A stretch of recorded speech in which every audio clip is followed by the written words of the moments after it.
mean, I can't run a time machine. You know what I mean? It was done because we weren't greedy. We're not greedy. You know what I mean? It's like, you know what? We had no idea that something could go to that phenomenon.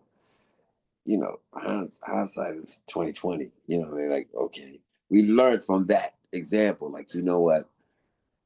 It was before producers were the center of attention. Today is Thursday, April 24th, 2025. Who are we speaking with? Thommy Davis. This is part 3 of our epic interview series. Wow. Thank you for making the time. Can you share a vivid memory of your earliest creative experience that shaped your artistic journey? Gonna sound weird. I was 5, and my parents used to collect 45s. So they got tired of me messing with theirs. So they went out and bought records for me. And what I would do is take the needle and catch the beginning of records. You know, and just kept smashing it back, and trying to perfect that skill of just dropping needles. So this is, you know, I'm 5, so this is 63. So, and they eventually, the records, they noticed that they asked me to stop playing the same records all the time because certain records just had stuff. You know what I mean? You know, it's just the beginning Ohio players, the loom, boom, doom, doom, rip, the loom. I had no idea why. I just wanted to hear an extended version of it, or that. I just like that part, or breaks in a record. So that kind of, when mixing came up, I didn't put it 2 and 2 together until I realized that I've always was fascinated, because after that thing with that came tape decks, and I tried to pause stuff to make you know, breaks and stuff like that. Before there were mixers, there wasn't mixers around. Only radio stations had mixers. So when I went to this club called Odell's where Wayne Davis was playing, and you could see the booth, and he had 2 turntables, and he was playing the records consecutively. You know, you got to remember, before that, most parties and stuff like that would let the record go off, or find clever ways to, no, not really, not even clever ways, just let the record go off, and people would stop dancing and wait for the next record. It was no problem. So the first time I saw that, I said, I got to be able to do that. That he is doing it. He's doing what I want to do. And about a year later, Radio Shack came with their first mixer. And it didn't have a cue, but it had the fader. You know what I mean? So I went and got that thing, hung Christmas lights in my bedroom, and you couldn't tell me I wasn't in a club. So that kind of shaped my whole career. And ever since then, that concept of rearranging and reconstructing has stuck with me all the way to the day on a controller. From 5 to a full circle moment. It was 67. Wow, amazing. Yeah, a lot of people ask, they call it traumatizing, and what has happened over the years, I've learned how, you know, I became a producer. So a producer rearranges. So if you play records for a long enough time, and you have to keep playing the same records, you want to be creative and says, all right, let me make another way to do this. So you start taking breaks of records, and you start extending them. You start using the breaks to get the intros and get to the next record and stuff like that. Well, as time went on, I kind of learned how to dissect the record on vinyl and just play pretty seamlessly, so that a record sounded like a new mix of it. Hours and hours of just playing the same records, the same 2 records. Just say, I got to get this, I got to get this, I got to get this. Because the brain is an amazing thing. You know, it's any DJ that claims that they taught themselves is kind of not telling the truth. The brain kind of does this sync thing. If you keep doing it, the brain actually can listen to one music in one rec and hear, and listen to other coming out there. And it, once you play for a little bit, your brain kind of syncs it. You know, it kind of says, okay, I can do this. I can hear 2 different things going on at once and stuff like that. all of a sudden I just started doing it from record stores to everywhere, where people just say, dude, you mastered the vinyl. You know, and I even got in battles with hip hop DJs to do that. But it was all in fun. It wasn't really competitive. It was just hip hop was rival house. So they were swearing they had the new techniques. And so they would ask me, because I worked in a record store, and I would say, sure. And I would take whatever current records at the time that was pre-house. So I'm taking, New York records. Before that it was New York and European records, that came out, and doing stuff with they never heard no one do at all. Because there was only one club in Baltimore that really did that, that actually played this seamless, nonstop production. So to this day, on a controller, I mean, I like Pioneers. They're computers, but a controller gives you way more control, way more. You could do more stuff like a producer would. You can actually play 4 decks, sometimes 6, on a controller. But the issue is you have to train your brain to think like that, to think like, you know what? It's like a chess game. It's like, you know what? I'm going to move my knight, then move the king, then move the bishop, then castle the rook. And that's, people stand there and look at me and say, what are you thinking about? I said, I'm not. I'm kind of moving with the response of the dance floor. You know what I mean? I said, if they like something, I know how to bring it back, rephrase, play the chorus twice, you know what I mean? That kind of stuff. So that caught on in Baltimore. So we had, so I've got pretty known for being a technician in the mix. What's your favorite controller? A track. You said Tractor S4 MK2? MK3, MK3, okay. a better sound card. Tractor, so I started out with an MK2. And a friend of mine just pushed it on me and said, Tom, you can't keep current records, or that's outdated. And people were playing on Serato or Serato, whichever way you pronounce it. They pronounce it both ways. And I was like, that's too many plugs. There's too much stuff. Like, you know what? I'm fine with my CDs, because I switched to vinyl to CDs. And, because you had CD mixers like a controller, but it was CDs. So I could just carry that. Don't have to worry about turntables. Don't have to worry about speed. People get excited and they start banging on a booth and stomping on the floor, and you got a record that jumps when they do that. So for somebody like me that's a technician, you just messed my whole mix up. So I went to CDs real easy, because it was they could take the vibration, and I tend to play for more exciting club audiences that get excited. They come to be excited. Hmm. Tell me more. What is it about the controller that takes the music to another level for you? Well, a controller has the ability to do this. It could, as a producer, you go in the studio, you work with the musicians, you work with machines, you work with a whole bunch of stuff. So if it's pretty simple nowadays, but most records are mathematically put together. I mean, they're MIDI tracks, they're mathematically put together. Well, back in the day, we had live drummers. You had to know when it slowed up and when it picked up. You had to know that kind of stuff. Now, pretty much the modern records are synced. They are done by machine. So with a controller, you could take the the words from one record with the instrumental to another record, or a loop from another record, the record you was playing, make a loop and create a whole new song between the two before you switch from one to the other. If you wanted to, sometimes that is a magic thing, just happens when you just playing the last record in a loop and a new record coming in, and it just makes this mesh that is just, with the people, you don't want to let it go. The people are in that spot where they feeling it, and my audience is kind of expected, so they kind of love the on the moment, on a cuff. You know what I mean? Because I very seldom think about doing the same thing. It's better when I'm enjoying it and they enjoying it. So I'm going to always push.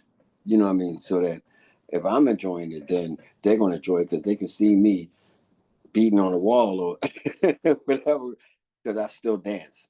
It's, to me, I have to feel the music. Like if I don't feel it, how can I expect them to feel it? Now I'm not saying every DJ need to do that, not at all, or be such a performer as I am. But after I've always been, you work in a record store, you in a mall, you're in different places. The record store is closed, is a closed in box. You have a captive audience. So being able to drop needles around and uh, do a random thing. I'm playing in a record store. This is what I really learned. I'm playing in a record store 8 hours a day, 6 days a week. So I have the records on the wall. So somebody might come in and say, hey, and I put numbers on it so because they don't read. Nah, new record. I said, they say, oh, can I hear 17? Now I'm already playing number 3. So I would take 17 and just figure a way to mix it in. You know what I mean? And that's when I started noticing that people would ask for the mix. And when they got home, they would hit me back and say, that's not the record you was playing. I said, I was playing 2 records.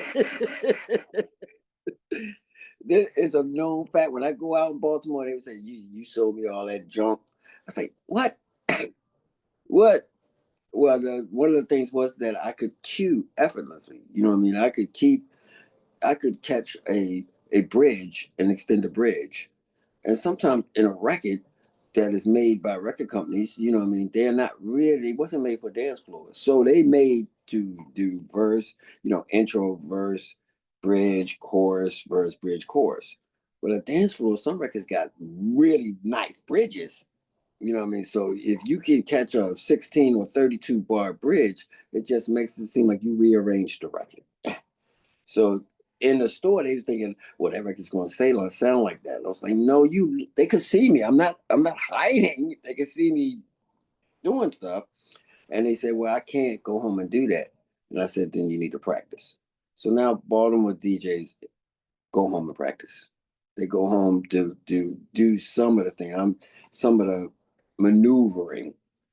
So it's a very much a mixed town because that some people can't really good at it. And so that just changed the whole idea of a DJ being a selector to being a actual mixer. You know what I mean? They're saying, hey, you know what I mean? I can take one record and run an instrumental and run another record underneath of it, just the vocals. Back in BLS used to do it all the time. They would bring a record in and you would just hear it barely come in. And if you was in a club or something, it would drive you crazy. Well, it takes skill to do that. You have to know. Tony Humphreys all day long. What, what, what blew my mind? Writing 3 records, writing Yeah, 3 records. they The thing that will mess me up was I remember just listening to the radio. This is BLS and Kiss back in the day. He would, whatever his set is like, maybe like 2, 3 hours. He would just play the instrumental and then cut it out and go to some other stuff. And uh-huh. then he'd ride the vocal with no instrumental off another record. I'm just like, give me the record. But it's like it worked, right? And then in the mix, then he would bring it in. And by that time, you just fiending for that record, fiending for it. Yes, And then when he plays it, you just lose your mind. You just lose yes. your goddamn mind. And then he's playing on his set and he's like, oh, I'm not done with you yet. I'm gonna ride the instrumental with another track that you like, you know, just oh yes, magic. I Like, would stand in the booth and I fondly call him Uncle Tony, like, dude. And he would do it with reels. He could do it with a reel. Double. yes, yes, yes, yes. His ear was so accurate. I mean, just accurate on turntables, not 1200s, on thorns. I'm like, okay, and do it like like it's just a second thought. Where most people, we would have to put it on, and while other record playing, doing the pitch and then pull it back and do all this stuff, he would kind of needle drop. So watching him do that, and Mandrill in DC doing it. Mandrill was just precise. He would cut a record, dissect it, put it back together. It's like, okay, that is a great way. And since DJing never was thought of as a career, it was considered something you do as a hobby. So I pushed myself. It's like, you know what? I need to stand above that. I need to make it look like a profession. Like, you know what? I'm going to do something that you don't hear everywhere else, so that you can at least say, well, I know you ain't got no retirement plan, but you sure know what you're doing. There is no retirement plan in DJing. So that just perfected over the years and years. And originally, I wasn't the most accurate on vinyl because I come from early days. We wasn't paying attention to the being that accurate. It was more about how you segue to from one record to another, and people were more patient. You could have what we call now tennis shoes in a dryer effect. You just don't have it long. People they understood that. It's like, we going to another record. You just don't leave it in. So you go on two horses racing down the church, clippity clop, like some kind of train crash. So that back then in the day, we had ways to do that with sound effects or knowing when a record got a silent part, or know when it goes down or something, or wait to the end when it ends with a beautiful crescendo. Because back in the day, records wasn't made to DJ like they are now. Now you got 60 bar drums and you got drums at the end. But you playing a cut from the album, you playing Billy Griffin, Hold Me Tight in the Rain. It doesn't have an outro. So you had to be clever how to get to the part. And that took hours. You just sitting in the house practicing, just practicing, okay, and trying to remember when you play what worked, really worked, which works easy with disco records, but not so much with funk. You try to play Do You Like What You Feel by Rufus, it's not the same as playing uh, uh, uh, uh, let me think about a nice record any Shaka Khan record. They just they live drummers, or in the Ashford Simpson original record before they start remixing it. They don't fix it. It's just the feel is in the live drummer. So back in the day, we just knew when to get in and when to get out to do that. We use sound effects and a whole bunch of stuff to do it. So it's become an art, and now it's in both, especially here in Baltimore. They're artists. You know what I mean? They pride themselves on being able to take the same records you might hear all the time, or something you never heard before, and put it with something you have heard before, so that you can relate and keep going. Where some DJs like breaking new records, they don't want it to sound like nothing you ever heard before. Where in Baltimore, we have a rough crowd. They rough for you. Because they all went out and got mixes. I sold mixes in the record stores. They all went home. They all consider themselves, well, you're not mixing unless you're doing it like this. Like, from my mentor was Wayne Davis. He was a perfectionist with it. Me and some other people, DJ Spin, they were perfectionists. So that they said, okay, you know what? I'm gonna keep going until I can get that technique. So with a controller, I'm the last one to still hold on to it. Most clubs don't have space for a controller. So it depends whether I'm headlining or not. If I'm headlining, I'll ask the promoter, do you want me to go berserk? Then you need to make space for my controller. But I'm okay on Pioneers. I can do some of the same things, but it's nothing like a controller. A controller gives you the ability to actually do stuff like, what? A lot of people say, well, it's got a sync button. That's not mixing. I was like, really? What is it then? They said, well, it's not. It's cheating. You need to go and cut the sync button off. I said, you playing two records. I'm playing 4 or 5. You know what I mean? I'm playing the shakers that is at the end of one record on top of the drums that's an intro of another record, and then playing the vocals filtered out on another turntable with the record I really want to come in on the fourth. So yes, there are DJs in the past that could do that, like David Todd. He could actually play three turntables, live drums, and make them and never hear them fall. But with a controller, you can actually think even further than that. You can just actually plan out what you want to do. You want to play the record that you've been hearing for 2 years? People say, I'm so sick of that record. I said, yes. but you ain't heard it like this. And that just surprises them. It's like, well, I can't stand that record. I'm so tired of hearing, I heard you say, hey, hey, like, you know what? Have you heard it like this? And then they say, oh. So, that just, I'm trying to get Native Interests to sponsor me. And everybody keeps saying, Tom, just send it to them. But at my age, they're aiming at a younger demographics. So, to them, it says, well, I don't know we don't have a lot of black guys your age that's going to go out and get a controller. So that's how they think. The model sells to the audience that looks like him. So the DJs my age, they wouldn't. A controller is a lot of study. It's understanding computers, it's understanding what to do when there's a glitch, or you know what I mean, or when you got a virus, or what happens if you're in a club and somebody hits the chord. It's a sync. It's controlled. So it has the same pitfalls if somebody hit the turntable or a CD to get stuck. The same issues, but different. A computer. So I like it a lot because I can do some incredible stuff to any record that I study, and I still study to this day. So before I do the gig, I might spend 6 hours just having fun. It's really study. It's convince your mind that you're quite comfortable with. You always got new records, so you need to figure out how to be comfortable in these new records. And the best way to do it subliminally is to just love doing them. And when you go play, it'll come to you naturally. It'll come to you naturally. It won't sound like you're playing a new record. It'll sound like you're playing something that you made, which most of the time, a lot of records I did make.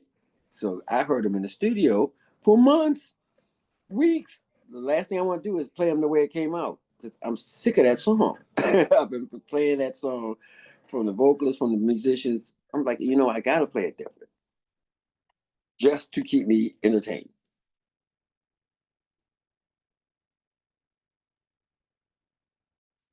Thank you for that. Let's talk about Baltimore. So, growing up in Baltimore, how did the city's culture influence your passion for music and dance? How the culture of Baltimore? Yes. Well, I'm a nerd. I'm a bookworm. So I never was in a popular crowd. I never was that. I was a quiet guy. You know what I mean? It wasn't until I started collecting records that people invite me to parties. Said, hey, you didn't know I'm gonna bring my records. So and the culture helped me fit in. You know what I mean? To find a niche. Some people play football, some people play basketball, some people are great musicians, can play guitars, pianos like this. My thing was like the music. So the culture allowed me to be that, to be this little guy, you know what I mean? Because they come in and so quiet, but play so loud. You know what I mean? I transform into somebody else because the music lets you be free. Like I know it sounds like it's a cliche, but as soon as I put the record on, I am no longer me. I am a conductor, and I'm doing an orchestra, and I don't have time to think about me. I'm too busy trying to make sure that the strings and all this stuff go together. Well, that started happening in the culture when the underground scene that used to be looked at as that's faggy music, which is a negative term for gay music. That's what they originally said about disco and early house. It's like that's that faggy music. Because anything in Baltimore, which is like a southern town, if they don't know it, that means it's something not good. They feel like they know everything. Like what I mean? The radio and the trends kind of decide what is nice. So the culture allowed me to go in the record stores, and I met my wife in a record store.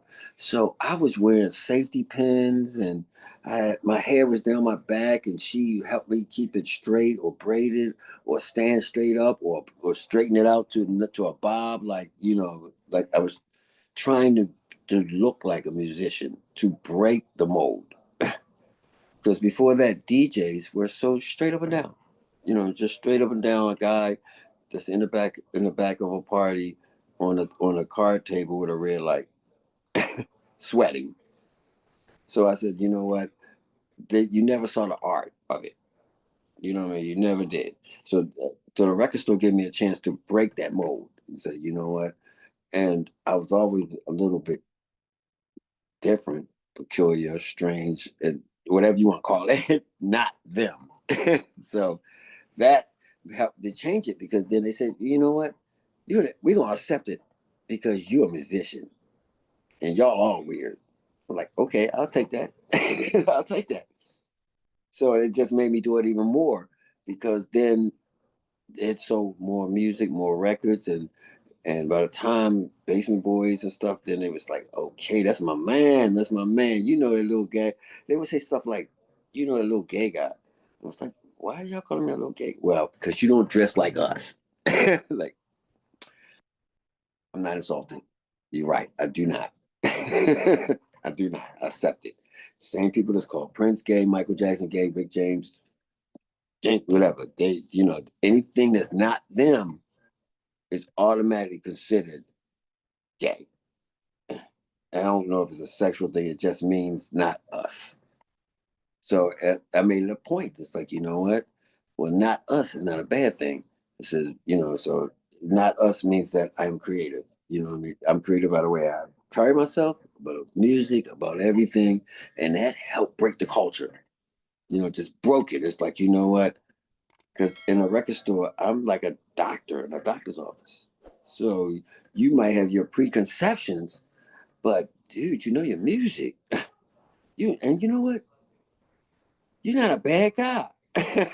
And then that just helped break it. You know what I mean? Just break it. Like, you know what, y'all, this little southern town is a dirty dancing town. So most of the nightclubs was really something that was reminiscent of a speakeasy.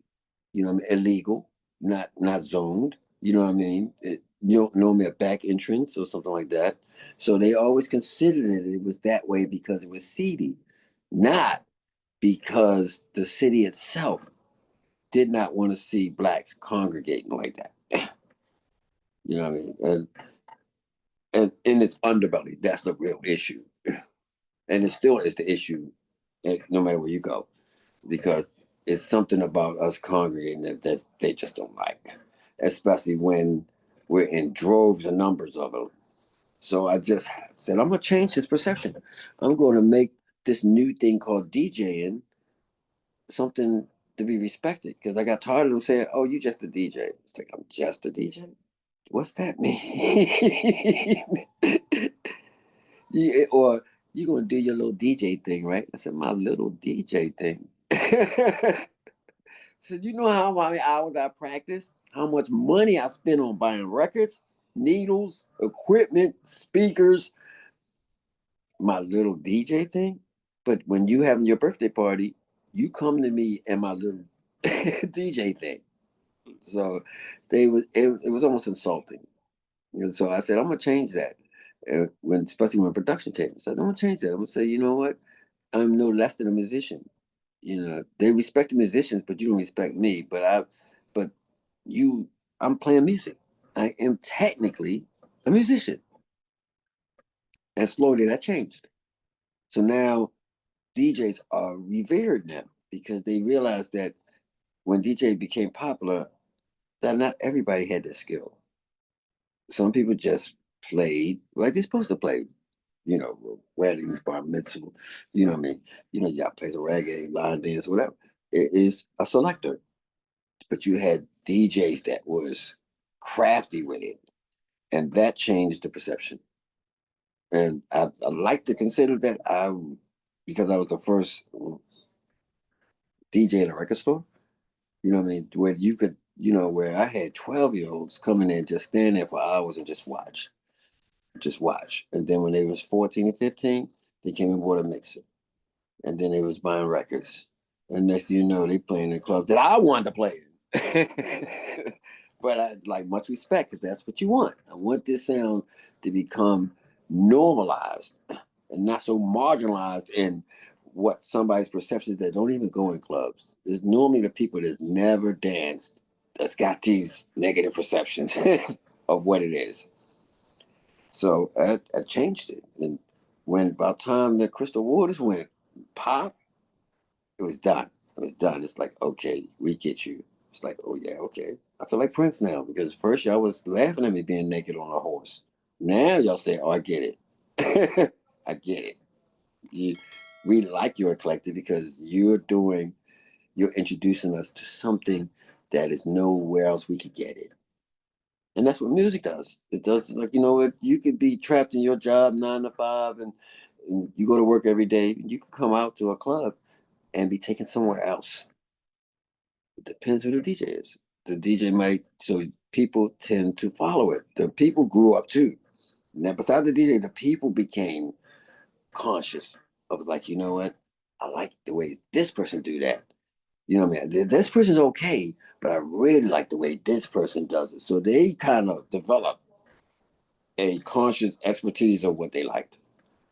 And I say, wow, here we go. It's starting to change all over the place. So now, 40, 50 years later, every party ends with house music. Every, you know what I mean? It's on commercials. You know what I mean? It's in movies. They walking in clubs and they playing house records. You know, it's like Super Bowls. Everything is house. And to me, house tech is a broad term meaning dance music, because it's all really about the dance. It's very little difference between house, disco, and uptempo funk. They all got the same thing. That people just like to put it to compartmentalize it in different stuff. But it's really they have the same elements, the same mathematical numbers as anything. I could play Beyond the Clouds by Chords and also play a Timmy Redford record, and you will hear the same elements. It's just music is never new. It's just recreated by another person.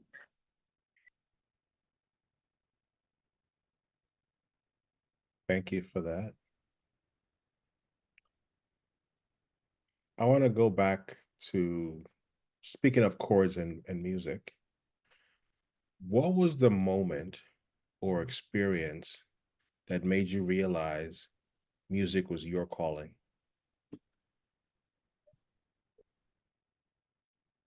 Um, I was working 45 hours in a record store. So there are periods when you get the flu, the cold, or somebody dies, you can't go to work. I got to go to the funeral. I got the worst backlash from my customers. The customers would say, I came all the way from DC or Virginia and you wasn't there. I said, I don't live in the store. I have a life. What do you mean? And the more and more they said it, the more and more I realized that, that it's a value that, okay, no longer am I just a DJ or just a record store salesman. I'm kind of plugged in, the feeding the public something they like to escape the confinements of Baltimore Southern, attitude and things. It's prevalent in more than just music in the clubs. It's prevalent all over Baltimore. Baltimore's a Mason Dixon line kind of city. And it has some old dogmas that really are not there. They're just covered under rules and regulations. Some things are still in the books that have never changed. So we grew up here, so we know it's there. We deal with it just like we're dealing with the new administration, and we're not surprised what's going on with with the new Republicans and what they're doing to us. It's just you just took your hood off. You've been doing it the whole time. So because of the oppression state of culture in Baltimore, when we watch clubs just get closed down for zoning regulations or whatever, but we watch another club open up, there's a white club, and they don't mess with them at all, at all. So the average business in Baltimore, if you're a black business, you fought to be there. If your business became highly successful, the more you were scrutinized. Now, it's not, when I say the old dogma, it is like racism, but you'd be surprised how many people are the same race as I am. that is still doing that stuff, you know what I mean? Because that's the way they feel like the system goes. They had to fight their way, and I'm not gonna make it easy for you. In other words, yeah, and Master not gonna like it. Now you might get mad at me. So they don't like change. You know what I mean? They don't. You know, you don't want to rock the boat when you got a good job. So we don't take it personally. You know, you gotta survive. You gotta do it. And so we're not shocked about anything. Nothing. Even when the Freddie Gray incident happened here, we was not surprised. Because that happens in Baltimore all the time. This is the first time the world saw it. So the culture is that changed because music also broke the racist line. So I had white customers that, you know what I mean, that came in. I knew their music. I remember there's something about me and music that I can memorize. I can memorize the song. I can memorize the customer. Like, you know what? You came here, you wanted Fleetwood Mac, but you know what? You might like Flock of Seagulls. It's kind of like that. It's just a little bit different. And they said, really? And I introduced him to stuff. And he's like, wow, you my man. I'm coming back in here. What you got this week? It's like, you know what? It kind of breaks that difference. You know what I mean? People say, okay, because we share music in common. So I've gained that too from that. So music and culture kind of helps. It kind of helps. It helps to ease the tension between us, you know, to a certain level. Thank you for that. I want to go to your DJing and perform live performances. So you've mentioned incorporating theatrics into your performances. How did this idea evolve, and what impact has it had on your audiences? I didn't want to do it. I am an introvert. But at the time, I was working on my doctorate. So at the same time, I told you about, I think I mentioned about the accident. I was multitasking, trying to do, not trying, just trying to expand this. How much, you know, where's my ceiling? So I was doing theater, I was doing art shows, I was doing poetry contests and stuff like that. So when the music, all of a sudden, the music got to our phones, all of a sudden, I noticed that people are filming and you know what I mean with these bright lights and stuff. And at first I banned them out of the club. It's like, you know what, you can't do it. You can't do it. Yeah, we're not here for that. And then I realized that why ban something that I have to come out of my cipher to tell you to cut your phone off. And when I say cipher, it's a place you gotta be. You have to be in the music. I am playing a chess game. Every time I have to step out of the chess game and go say, "Hey, can you cut your phone off? Can you do this like this?" I'm out of cipher. You know what I mean? So I said, let him go. Let him go. So I was playing at this club that had the amps. Most DJ booths have the amps close. So you in a club, them amps get hot and they're blowing, trying to keep themselves cool. They're blowing hot air. So I was playing in this club that was always jammed because they caught on to the whole traumatized thing and the whole scene had changed. You know what I mean? House evolved, but some people still want to hold on to the sound of the garage, the sound, you know, the sound of uh disco, you know, soulful disco. So I was like, you know, I could do that in my sleep.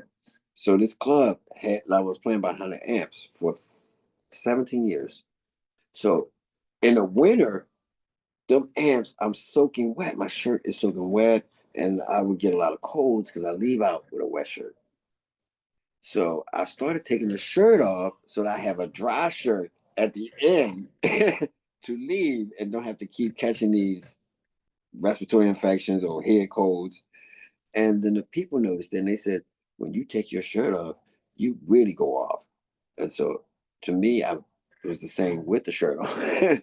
But they like the idea that a DJ is going to turn up when he does something, you know. So I said, I'm going to play into that.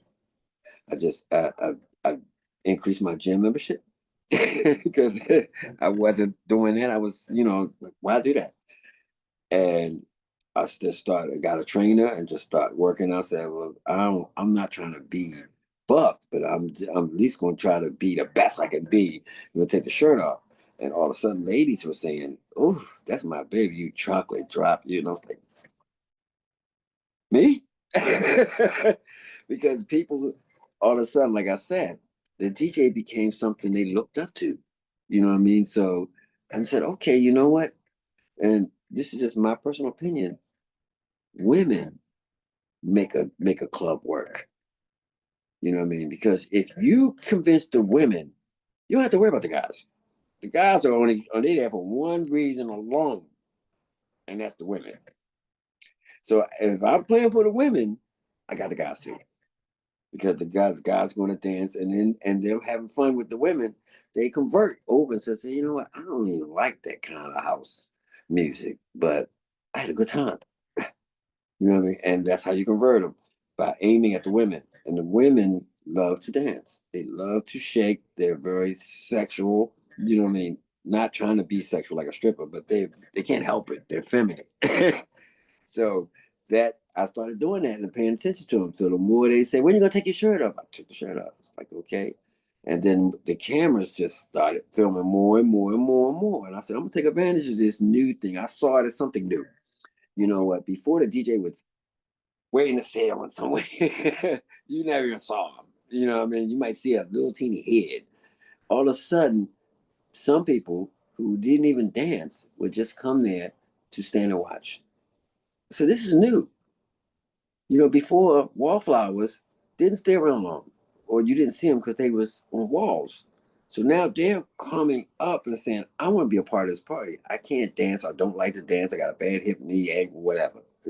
But I'm a part of this party because I'm sitting here nodding my head to the DJ. It's like, you know what? I'm a part." And I noticed that. I said, you know what? So they paying to get in here too. So you know, it's really a business now. A lot of people get it twisted. It is a business. The more people you get to come, you don't care why they come, they come. So I noticed that the people that went house when they got older, they couldn't dance all night, but they sure enough could come and stand and watch. You know what I mean? And say, you know what? I know I can't move like the way I did. You know, I had back surgery, sciatica, this to that, whatever. You know, I'm diabetic or whatever. I can't watch my sugar. Whatever reasons they had, they still came. They all of a sudden found a reason to return back to the club. So then, one from standing there to putting their phone out. You know, social media became popular. So like, let me put my phone out and film so on my page so that people can see where I'm at, what I'm doing. That just propelled me globally, just all over the social media. It's like, who's that little black guy with no shirt on? And why is he naked? It's like, why gotta be naked? You know what I mean? It's like, they can't see I'm soaking wet. They but I got used to the negative because like anything, you gotta have the negative. There's no such thing as everybody love you. There's no such thing in any situation. So I said, okay, I'm gonna accept the negative with the positive because there might be five naysayers, but there's 200. I love this guy. I love what he does with the music. I'm there for another reason. And they will shut those other people down. I never had to defend myself. Other people will say, hey, you don't like it? Get out. Why are you here? And with House, they're real personal like that. They really will stand up and say, you know what, you over there talking about this and comparing stuff to another one. And they started realizing that not everybody is a love monster. Some people are there because everybody else is. No other reason. So they kind of hate being there. You don't see them dance much. They kind of stand off, their arms are crossed, you know what I mean? And they just really hate that they have to be in a place. They'd rather be in a place where they dance, where everybody stands on the dance floor, you know what I mean? That kind of thing. But you go to a house party, it's not just the music, it's the vibe in the room. You know what I mean? There's a free kind of happy feeling that you don't get when you go to another club that's a selector or is playing the other genres. You know what I mean? They get their own different kind of energy. Not saying house is better, but a lot of people said, hey, I like the energy in here. Everybody's smiling. In the other club, when I go out another time, only the drunk people are smiling. House people smile and make the ugly face, like I'm in it. They almost in worship in themselves. So that helped that break that too, because now all of a sudden I've got people coming up to me and say, "Hey, how you doing, Tom?" And I'm like, do I know you?" And it's like, "Yeah, well, my cousin bought, showed me you and stuff like this. Dude, I like the way you play that kind of stuff. You a wild guy." And that's just their way of saying, "Hey, I never seen nothing like you." I'm like, accept that. Like, fine. I hope you haven't. There's only one me. There's only one Timmy Register. There's only one Dave Morales. There's only one Tony Humphreys. So it helped expand me out of the underground in Baltimore. So where everybody started saying, wait a minute. And then when they found out I did Crystal Waters and Get the Hole and Mass Order, The 30 Voice and Alternate Tate and more and more and more, it's like, well, to be such an icon, I can talk to you. And I was like, yeah, I'm just a normal guy. This is my craft. So I realized that had to break that invisible barrier where people think that because I like what you do, I should be arrogant. Like, why should I be arrogant? My whole job is playing for you. So if anything, I'm going to thank you for being here. So I worked really hard to do that. And then that just made me realize that I'm a love monster. I love being loved, you know what I mean? And the only way you can do that is love first. You know what I mean? Be the first one. Because, they be standing like, he ain't gonna speak to me. He's been, I'm say, hey, I saw you last week. Me? Yeah. I'm a DJ. I'm paying attention to who's in my club, who's dancing or what. I said, what's your name? He said, oh, well, David. Hey, man, that mix you did last week, and all of a sudden they open up. You know what I mean? It's like, so I realized that community makes everything work. All people want to be a part of this moment that a club makes you a star. Dancers, it makes you feel like somebody is catering to me. You know what I mean? And we live in a world that doesn't feel like that. So when they come out, they realize each one, they'll come up to the booth. Hey, hey, it's like, yeah. And I remember I asked what record it is, what record they like. And they said, you gonna play my record? I said, yeah, I'm gonna get it in there.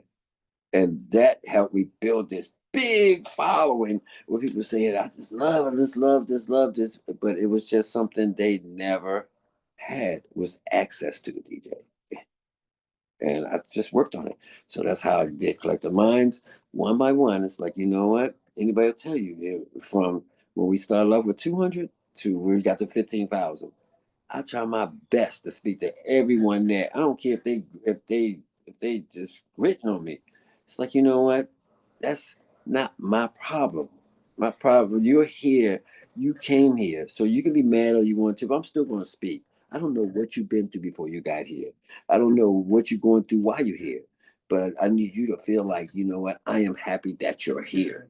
And all of a sudden, one turned to 10, 100, 200, 300, 300 or 400 and that just expanded into other things, community projects.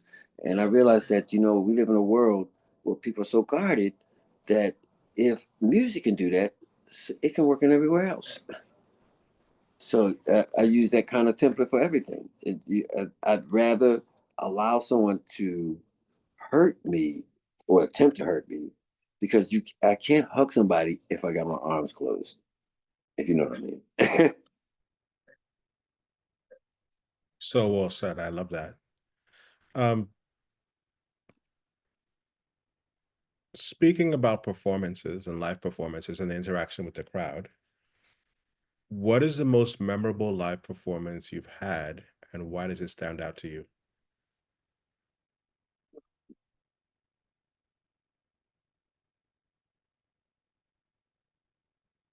England, the first time when I was playing at a residency, but in my residency, I wasn't doing that.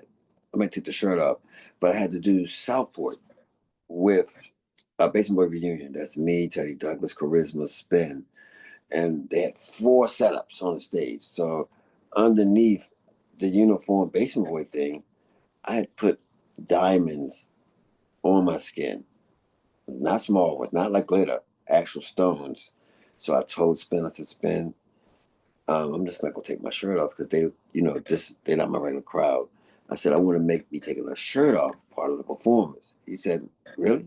He said, go ahead and do it. I said, well, I didn't want to do it when we trying to be a uniform. We trying to be the Jacksons. But I said, I'm great. When I play, I'm gonna take that off. He said, sure. So I did, and it was the first time ever. And I watched one of the promoters came up to me afterwards and said, hey, you need to keep doing that because people, you stood out for you being you. I'm not saying you that you're better or different than other people, but that's your calling. And that's what he said to me. And this guy was a major promoter in overseas. He said, you should follow that and keep doing it because it fits you like a glove. It fits your music, it fits the way you're in. I actually put a record on, stepped from around the turntable in front of the stage with the diamonds and everything and just danced. And, because I'm a house head. So like, you know what? I had three other DJs, had my boys there, Charisma, Spin, and Ted. It's like, you know what? I knew I could walk off to the front.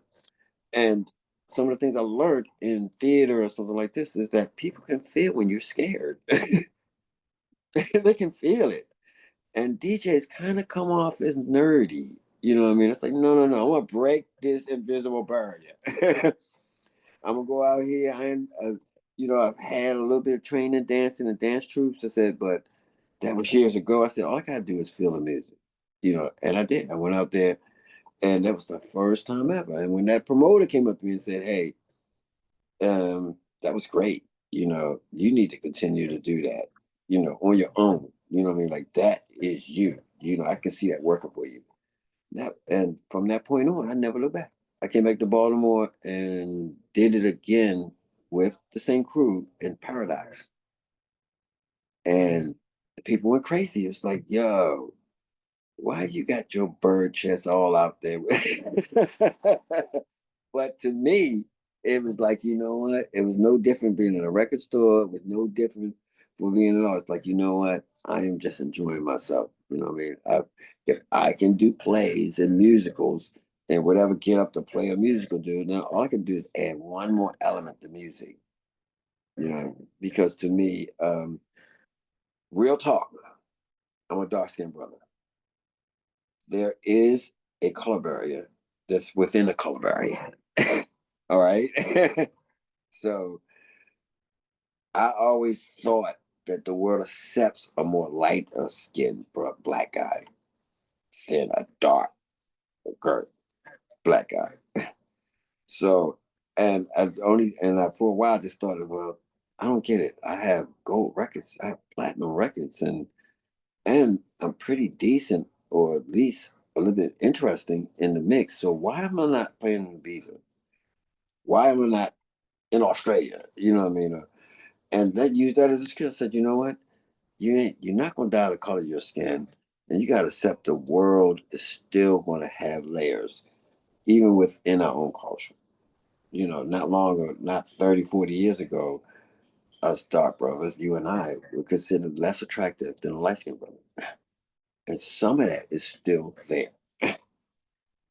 So that was really in the front of my head. It's like, you know what? I need to express that I love me and people love me despite what color I am. So that just made me go kick doors down. It's like, you know what? And it's not like you see them manipulated. And I know a lot of people are not going to agree with this. But when I go in a club and I look at all the DJs and they all are lighter and not one is dark. It's like, you know what? I have to assume that. I can't prove it. It may be something that the promoters are thinking that the crowd wants to see something closer they can relate to, you know what I mean, or whatever. But I just said, okay, you know what? I can't let that stop me. So, like anything, any obstacle anyone has, the more you tell me I can't do something, that means I gotta be twice as good as somebody else. Because then you can't deny. And I used that. I used that. Went out there and said, you know what? I could easily just play records, play the right records. I know the right records. Just play the records and go. I said, no, I want them to remember me. So you know what? I come from a little city that we have to fight for music to be the scene. So anywhere in the world is not a shop at all. So I started doing that. I started actually saying, okay, black is beautiful. And I'm body positive, you know what I mean? And the older I got, the more they kept saying, I can't believe you're that old. I said, well, I can't believe it either, but I have to eat. I have to not do drugs. I have to not do alcohol. I have to sleep. You know what I mean? I have to be stress free. The music is not a game. The music has to be something that's spiritual to me that keeps me glowing. You know what I mean? It's like that. If you don't, the same thing you love will destroy you. So everything that anyone sees in me is because I still have this passion and this love for music. So every time I in studios or writing songs or whatever, it's such a passion there that keeps this inner spirituality alive. And the fact that other people just keep saying it's like, dude, I can't believe you're still doing this all this time. I says, well, he said, what's your secret? I said, well, it's that I never lost the love for it. Y'all think I'm playing for you? I'm really playing for me. Because when I'm playing this music, I'm not going to serve you something that I wouldn't eat. So there's a lot layered stuff in there, but I know you want to hear some personal things that I never get the chance to say. And anybody that's listening to this, I'm just saying my personal opinion. I'm not saying it's right, wrong, or nothing, but these are concepts that along the way came across my head, and how I got past those barriers was convince myself is that you're worthy of more than what anyone can tell you you're worth. And that just pushed me. Mm, deep. I appreciate you sharing. Um, I want to stick on performances. Okay. How do you prepare for milestone events like Artscape or international gigs? Well, it was a little conundrum at first because a lot of people believe that it's okay for me to be with my girl and she ain't wearing nothing but a string up her butt. But if a guy come on with just shorts on, he naked. I was like, wait, your girl, I can see her nipples and she got a string on, but I'm naked. I was like, your girl naked or your mother naked. No, wait a minute, your daughter naked. So at first I was like, why is that gotta be? Why can't I just be me? You know what I mean? Hey, ain't nothing swinging lewd or nothing. It's like, you know what? Well, yeah, I've had wardrobe malfunction. Let's say nothing on purpose that ever happened. So so when a promoter or a person asked me to do a party, I said, "What do you want?" And I said, "What?" And I said, "No, they want you to be you." I said, "No, no, no. I can tone it down just to do your party. Is that what you're asking me?" They said, "No, no, no, no, no." And what's weird is they say that, and then they'll say, "I need a picture." So I sent them, hey, here's a suit, here's a shirt, here's on stage. They never put them on stage. So that lets me know what the promoter is proud of or what he's willing to put on his party. You know what I mean? It's like if I sent you a picture with me with wings on and diamond shorts and you didn't post it, that means you don't want to advertise that. So when I do that party, if I do it, because most of the time I'm just like, hey, if the promoter not proud to have me, like I don't want to be there because you're setting me up for failure. Like and I love this too much. I'd rather not do a party than to do one and have my feelings hurt because the person set me up and just wanted my name on the flyer. Actually, didn't want me to play. Like so, I learned that it's like nothing is worth damaging this love. Nothing. It's like God. It's like nothing is worth me to go somewhere where they're gonna uh, uh, chastise my God. Nothing is worth that. Nothing. And with music, it's like me and music is close. It is given me as a gift. There's no price for it. It's not a prostitute I put on a corner to make money, and I won't do it at all. Talk that talk. Let them know. Well, yeah, man, I still have to deal with the negative stuff. Look, I am a minister of music in gospel house in 3 churches in DC. You know what I mean? And one in New York, and one in um um what's not I haven't been there in a minute, but one in Pennsylvania. And so I don't feel like I have to go around saying I can prove that I'm not what you think. It's like, you know what, you're gonna think what you're gonna think anyway. You know what, you'll pay $60, $75 a Circus Soleil, but because I am performing, you think it's something derogatory. It's like, you know what? If you cut yourself off of sugars and breads and make sure you sleep and your friends want to go out eat all the time, like, no, I can't do that. I can't do that. It's like, wow, it's because I gotta watch what I'm doing. You ain't gonna take your shirt off. I am. So, I want to at least control the narrative of what they visually see. You know what I mean? So the minute I can't, it's the minute I'll stop doing it. It's like, that's not worth it. I don't want to I don't want to be in bad taste for masses.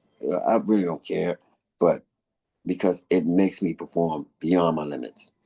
As soon as I put a mask or outfit on and I get out there, I'm watching their faces saying, what the F?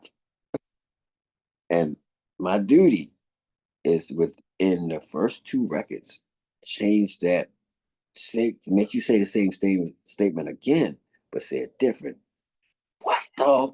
Oh, yo, they change it. You know what I mean? And that's my job to open doors for other Black entertainers to come in and say, you know what, there's other ones like me. If we stop narrowing it down to everyone wants to be somebody that's already existing, then we'll never have this wide perspective. And house and dance music will never cross over. It will never cross over because everyone wants to be a carbon copy of something that's already out there. So that changing it and keep on doing other stuff, running 3 international record labels and books and the education and going out senior citizens, trying to help senior citizens and collective minds and all this kind of stuff is is something I love to do, but it's also a validation. It's like, you know what? You can say what you want, but I'm looking at me trying to help our community. So you can say what you want, but it's not fact. You want a fact, you know what? Then go check out this interview. I'll give you facts. I'll give you facts. It takes months to do those festivals. And now we have 2 a year. It's like, you know what? A great deal of my life is sacrificed to do that. We don't get any no money, no big salary, no nothing. It's going, it's barely break even to keep it affordable for the average middle class Baltimorean. Do I want to get it one day where it costs $50 to $100? No, no, because I believe it should be for everyone. If I could, it'd be free for everyone. But the absorbent cost of it is just I couldn't. So that I'm hoping that my journey opens doors because one of the biggest things that ever happened to me was in Jersey. So I knew I'm in Jersey, and I know, Beloved and Jihad and Naeem, and they are friends of mine. But this is the first time I'm playing at a festival in Jersey. So I had to make a decision. I said I could just put on a house music live shirt and go do this, and it wouldn't be any less musically dramatic. I said, but a lot of people are coming there because they saw me online somewhere else. So I said I can't short them. You know what I mean? They're coming from other places. So I went up there and I did it, and it was just one of my better days where I'm really having fun. You know what I mean? And at the end, I could see some parents were standing with their kids who was pulling their arms like, come on, come on, come on, come on. And I'm like, why are they pulling? I had on 10 feet white wings and no shirt and uh, shorts that look like some angel will wear and white airs. And they came up and they broke away from their parents. And next thing you know, I had 4 or 5 kids looking at me like I was a superhero. And despite their reluctant parents that were saying, "No, I don't know what. No, that's unacceptable." Them kids said, "I don't know what you see, but I see a superhero. I'm seeing how everybody loves him. They smiling at him. I want to go. Not being smart. I want to go talk to Mickey Mouse." And that the look in their eyes and said, "You know what? These kids going to have a wider span than watching the black exploitation stuff that's on TV, than the whole negative perception that is being over pushed in America." You know what I mean? I said, "You know what? I may not be doing a lot, but I am changing the idea of what a black man can be." You know what I mean? And that's what our kids need. They need to have imagination and say, "Hey, you don't have to walk in the pack. Just be good at whatever walk you choose." And man, I took pictures with them, man. And I had my black mask that people like, and I'll explain that if you want. But underneath I was tearing up because I'm trying to tear up now because it's nothing like when you watching something you did your whole life for, and watching people with their hands in the air and they smiling, and then their kids break away to come and just they couldn't even talk. They was just so dumbfounded. But the parents have been said, "No, oh, let's take a picture." Next thing you know, I got a line of kids and parents to take pictures. And I said, "You know what? You have arrived. You have arrived." Because this was after the performance. It's like, you know what? You're not somebody's joke. You're just a performer. You're no different than somebody in Universal Circus or someone in a Broadway play. You're no different. And they see it. Thank you for sharing that story. I love it. It was very honest. Looking back on your career,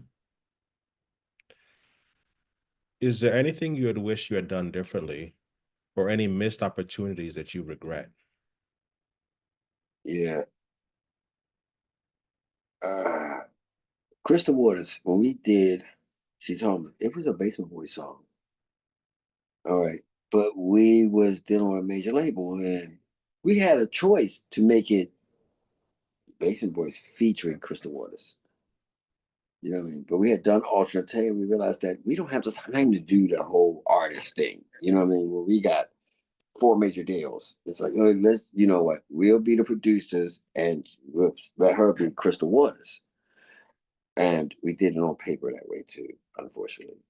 So millions of dollars later, it's the biggest regret I ever had. Wow. I mean, I can't run a time machine. You know what I mean? It was done because we weren't greedy. We're not greedy. You know what I mean? It's like, you know what?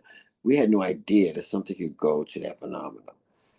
You know, hindsight is 2020. You know, they're like, okay, we learned from that example. Like, you know what? It was before producers were the center of attention. You know, what I mean, before then, there was very little producers besides Chef Pettibone and some other in dance music. That names almost was bigger than the artist. You know what I mean? So, in our humility, we just said, okay, you know what? We go ahead. We worked with the song. We arranged it and stuff like this, and we didn't take a part of the actual song, except for what a producer get. When Wow. get far more than that. Wow. So still to this day, you know, it and it's not regret. It's just you said something that I was like, wow, why didn't we think about that? But who's gonna think about something ever becoming this record that you know, I am so happy and proud of Crystal. She is everywhere singing the same song. You know what I mean? And people sing with her. So as money has never been the centerpiece.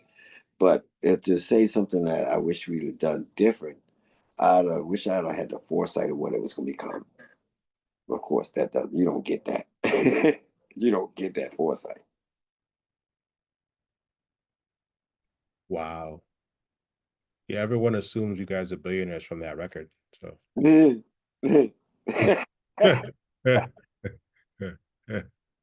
not so much, not so much. We ain't poor. I mean, the producers, you Yeah, know, yeah, y'all lie. Yeah, but yeah, I feel you.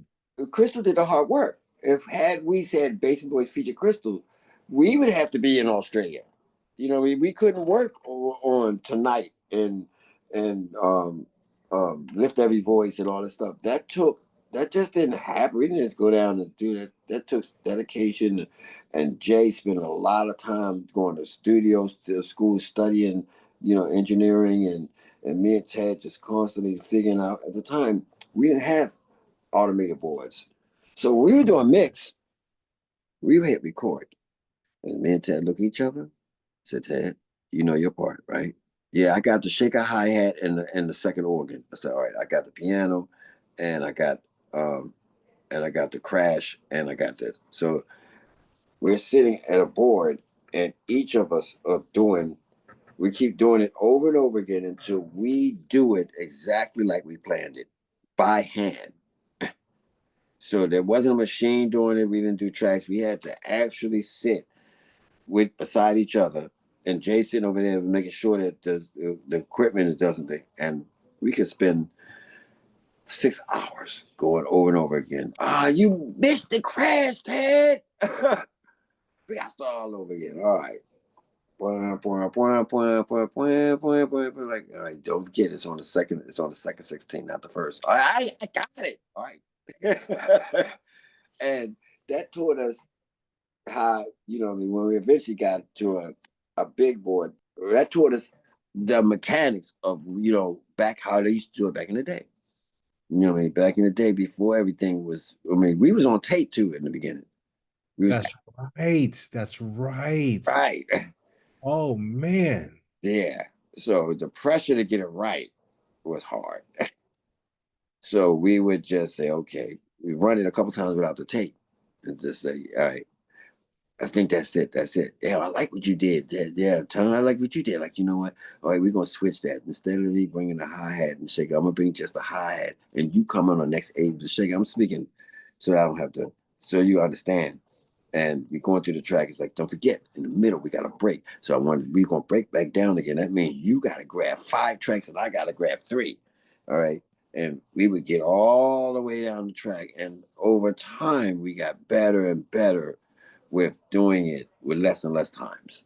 You know what I mean? Just like, okay, it's no different than mixing. It's just more more faders.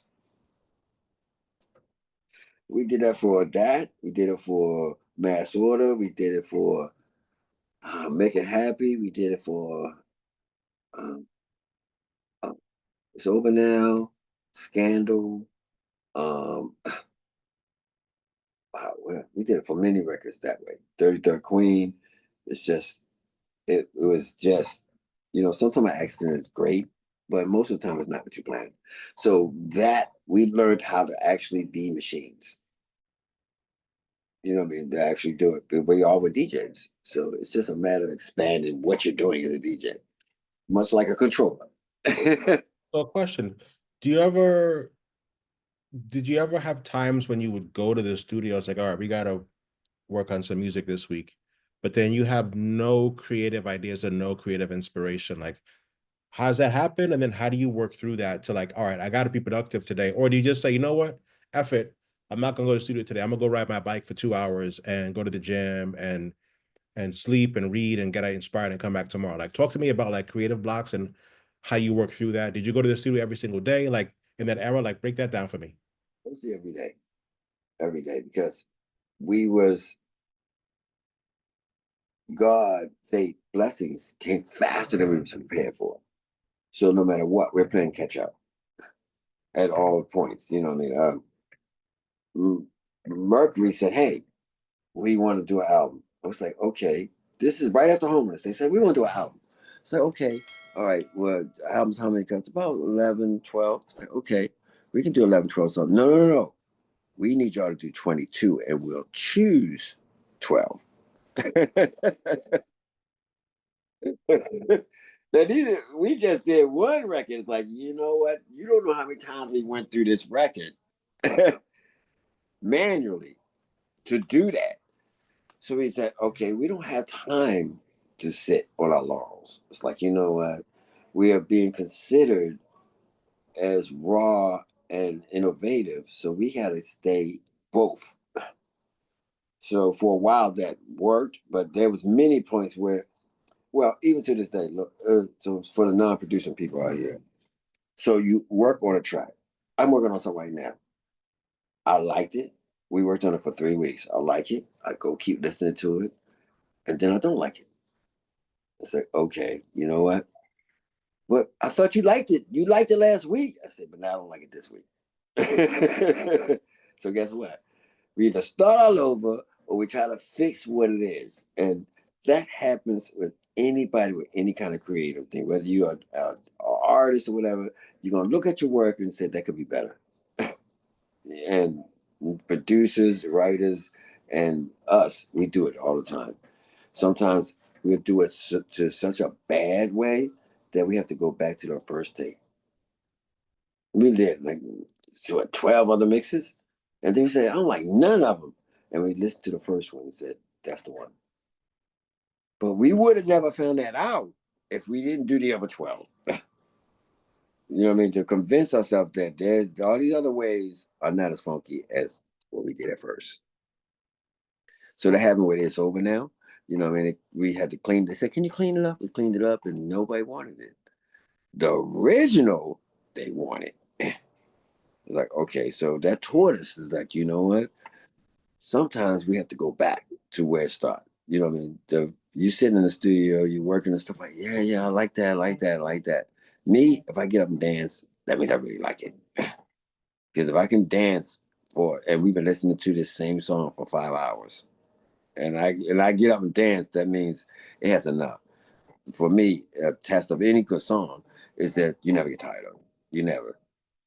That don't happen every time. Sometimes with Quantas, we drop 5 to 6 records a month. 5 to 6 compared to most labels that put out one every 2 months. We put out 6 a month. So my whole life is in studios. It's in this. It's going this. In order to keep what you're talking about is to be able to work multi projects at one time, and each one's at different levels. And you go back and you say, I like that. That's really good. You know what I mean? So one of the secrets I use, I walk away from it for a minute and I come back. I say, okay, does it stand up? Like, no. Sometimes I get this awakening and say, hey, all it needs is this. And it's done. Sometimes I'm like, we got to start over. So the blocks are just when you're pushing yourself to be excellent. You know, we could easily just keep putting out stuff with the same formula. Easily, just what, a couple hours. But would have that thing? That thing comes from analyzing, thinking about it. And both Ted and me and Jay are music historians. So I am a connoisseur of dance music. So every song I hear, even to hear somebody else's song, I can say I could tell you a song that was done 20 years ago that is similar to that record. So having that knowledge makes you you go in and you realize that what you come up with and said, hey, that's worked before on this record, or it didn't work before on this record. You know what I mean? So knowing that is where business comes in handy. You know what I mean? It's like, okay, because you need to know what has come before you. So I've done Georgie Murata is one of my favorite producers. He did I Feel Love, did a whole bunch of stuff. So I've tried to reproduce his sound in different ways and many times, many times. But it's knowing what happened how I felt when I Feel Love came out. It's like, you know what? It was amazing. It's like, wow, how does he do this? And he was the first producer using synthesizers. And so to me, if I'm trying to do that sound and it doesn't come close to it, you know what I mean, not in copy, in style, then it's shelve it. It's not worth it. It's not worth it at all. So every record for Quantize is pretty much we think it's going to do what it need to do. Does it? Maybe 20%. 20% of the songs do. We're in a competitive market that every week 5,000 digital records come out. 5,000 in one genre, or especially in house.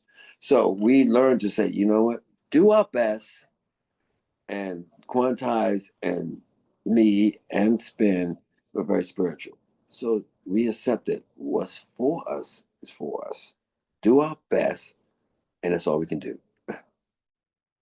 So doing that and keeping, a father up front is like, you very seldom hear someone say, "Yo, you a bad dude." I said, "No, I'm a highly favored dude by my father." That's all. That's the only difference between me and you. And your favor might be somewhere else. So I don't even know that. But I do know there's no way I could have 15 hits still being played today if it wasn't for something way higher than me. Because I know some talented people that's been in this business for a long time cannot say that. So that means it's not me. It's not fate. It's not lottery. It's something of a higher power that took that little boy on the turntables and said, "Hey, you fixated with that record, this part of this record. You know what I mean? And you fixated and went to something else, and rhythm and dance and a whole bunch of things." When I realized that I love music, I love the way it moves your body. You know what I mean? It just moves your body. If I would ever lose the ability to dance, I would have to find another way, because that is so much a part of it. You know what I mean? To be able to dance, to be able to let music feel you. You know what I mean? Fill me up. Because the only thing between me and 100 other DJs is that I let it fill me up. I don't care what you think about me. I'm like, I'm gonna do whatever it takes. I'm gonna be this introvert guy that goes on the stage and and pray right before stage and just say, okay, allow me to take these gifts and do this. And for a couple hours, or sometime an hour, no matter what, I don't. When I'm finished, I don't even remember what happened. I'm like in a high place. It's like, wow, what happened? And people say, "Yo, that was great." I said, "What part?" "You know that record you did this?" I said, "I don't remember." It's so organic for me. You know what I mean? It's not like I'm like, you know what? Okay, I remember some stuff that I consider new, but they may be talking about something that's not new, whatever. And that's when I keep myself humble. Like, you know what? The fact that you're alive to do this year is something heavenly. The fact that you work with great people, from players from Parliament, Vega, Jihad, John Morales, you know what I mean? Just Michele Chiaverini. These are monumental people that I utterly respect, you know what I mean? And I work with them side by side. It's like, okay, that wasn't a plan. All I wanted to do was enjoy music. But to get this far and say, wow, I can't, you know, it's not about the awards. It's not about that. It's about that to me. You know what I mean? It's about being able to call in and say, "Hey, Ann." She said, "Hey, Thommy." "Hey, Ann." Or, or Sarah Dash, or, what I mean? These to me are idols. You know what I mean? And it's like, okay, you know, Timmy Regisford, dude, when he was A&R, you know what I mean? Actually, and to watch him become this phenomena, it's like, wow, dude, you are an enigma, and you have taken the world by storm. You know what I mean? So you know, respect due, because I respect you. Like, you know what? Anyone that does that, and I know what kind of sacrifice it takes to do that, much respect. It's like, you, dude, you are bad, dude. You know what I mean? And any other ones. So out of my own personal reflections of how everything is here, I got here, I have to realize that the people that's standing next to me, whether they know it or not, have blessings. And I'm going to respect the blessings that I get to share with them. You know what I mean? I'm going to try to do my best to do whatever I can because for some reason we're in the same room. You know what I mean? It's how does it happen? How does you know what I mean that I'm in the same room or that I on speed dial? I got all these people's numbers. It's like uh it's a path, and I respect the path. It's like you know what? Just keep giving. Just keep on giving, and remember, you ain't have anything to do with this. I know it sounds weird, but for real. No, I know exactly what you mean. You're a vessel. You're channeling. You're a Right. vessel. I got you. I feel you. And the more I do that, the more it keeps filling the vessel up. Like, you know what? You did good with that. You kept putting me first. You know what? You want to write a book? I have written 8 books and never thought about publishing. He said, no, I gave you those books for a reason. So I published one, I do another one, and everything has a purpose. I mean, I believe if anyone look inside and you look for that purpose, if you woke up today, that means you're still on a journey to find that purpose. So you know what? You could if you search for it, you will find it. It may not be when you want to find it. Because to me, I wish I would have found that purpose 30 years ago, but I probably would have killed myself on drugs and stuff. You know what I mean? So I have to understand things happen when they're supposed to happen. Because I buried a number of friends. I mean, from different things. And I realized that, you know what? Where I used to say, why not me? I mean, why them? And then I said, no, I get it. You're still here. You know what I mean? So all the things I thought that I was short, it's like, no, I'm supposed to take that and keep going. You know what I mean? Keep going and accept what you don't have also equally as much as what you're blessed with. Tommy, Yes. what does gospel house mean to you? Well, in the beginning, um, being a recovering addict and realizing in jails and stuff like that and in Baltimore streets where I was robbed, banked, beat up, a whole bunch of stuff, trying to, according to my therapist and psychologist, trying to fit in. And because I really don't have any liking for it. It's just that in Baltimore, it was at that period. Baltimore had a wide open drug market and it just was easy to fit in. And when I was wanted to feel equal or normal, that was the normal. But in the beginning, it was really close. It was really close. It was what we did, Rejoice, was we're ultra. And she wrote this song and we was like, I like this song. And, on the background is mass order. And and it just was the first time we ever actually did a gospel record. And still to this day, they play it. And each time I hear it, it makes me cry because it means so much. It just meant that this was right when people were dying from the Great Plague, HIV, AIDS. And I was so wounded. I mean, it's just hard to watch all your friends, like especially from the clubs, die. So Rejoice felt really great. Now there were precursors to it, which was New York Community Choir, Express Yourself, and Clark Sisters, You Brought the Sunshine. And I knew all these records from selling in the record store to get them. So when Ultra did it, I can't remember the actual story because, like I said, we did way more songs than you actually hear. So somewhere in a bin there are forgotten songs. But you learn to keep going. So when Spin and I decided to do Code Red and then Quantize, we sat down and said, listen, we have a lot to thank God about. And I was like, yo, for real, for real. I've been rescued from drugs, gangs, prisons. I mean, not prison, jail, and a thug life. You know what I mean? Where and I said, it's a miracle that I'm still here, where many, many other people have gone.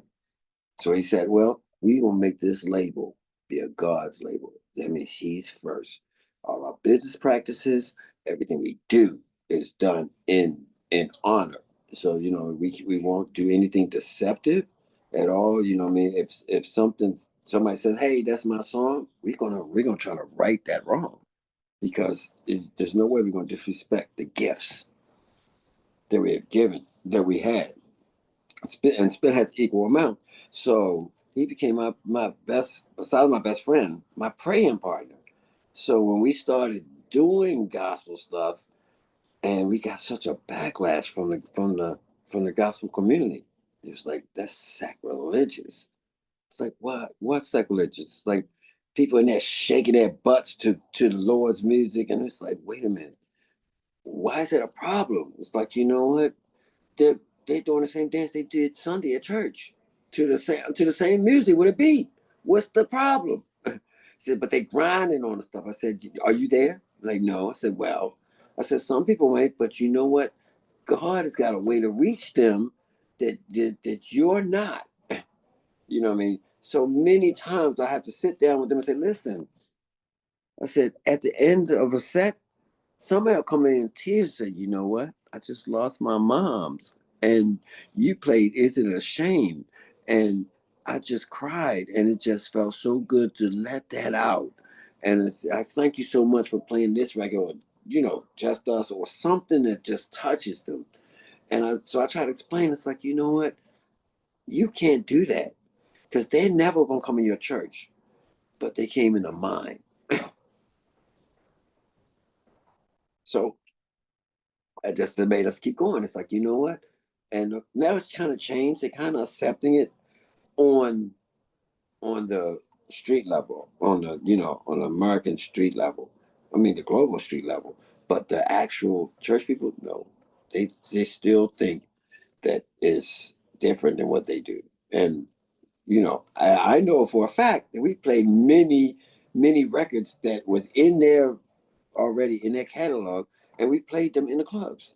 But they think that we're making records. You know how they are. They're orthodox, and they think like, oh, you know, you made it to the devil's music. It's like, no, we're actually we're using a gift that God gave us to reach people that you can't. So, so from in pandemic, it became even more obvious. Spin had praise party online, and so many people came up. I had an internet radio show. It's how I became a minister of music in all these churches, because I had pastors come into the show and say, well, that's amazing. I didn't know it was like that. They thought it was going to be, you know, just junk. They didn't realize that there is still God in this music. You know what I mean? It's just got a beat. Sometimes it might just say God's got it, God's got it, but the people are singing God's got it. And I, you know, my father, the way I understand it, he wants to be always exalted. It's like, what is the problem? So we stick to it. It's like, you know what, we got to do that. We have to do this. It's the only way of reverence to what, you know, everything that he has done for us. So we have to do that. We have to keep doing it. Now it's becoming popular, you know, so that is my perspective on it. And I, you know, my first solo album had For Every Mountain on it, which, you know, like, wow, they said that's a classic you did over again. I said I had to. It's one of my favorite gospel records. I said all I did is just make it danceable. And I don't hear that much flack about it no more. But do I hear it on gospel radio stations? Do Jasper Street, do you hear on gospel radio stations? Maybe overseas, maybe, but they will not do it. I don't know. Maybe they're afraid that people are going to want more of it. You know what I mean? And this narrow, they want to keep it in how they know it. You know what I mean? And that goes all the way down to the Grammys. So Aaron K. Gray is one of our just talented artists, and all his music is gospel led. So I submitted it to the Grammys, and the Grammys took it out of gospel and put it in electric. And I was like, what do you mean? This is a gospel album. Yeah, but what happens is people in rooms that are the aficionados of gospel, and they just dismissed it. Totally upsetting. right? But it's no different than any other birds we go through. So, when it's time.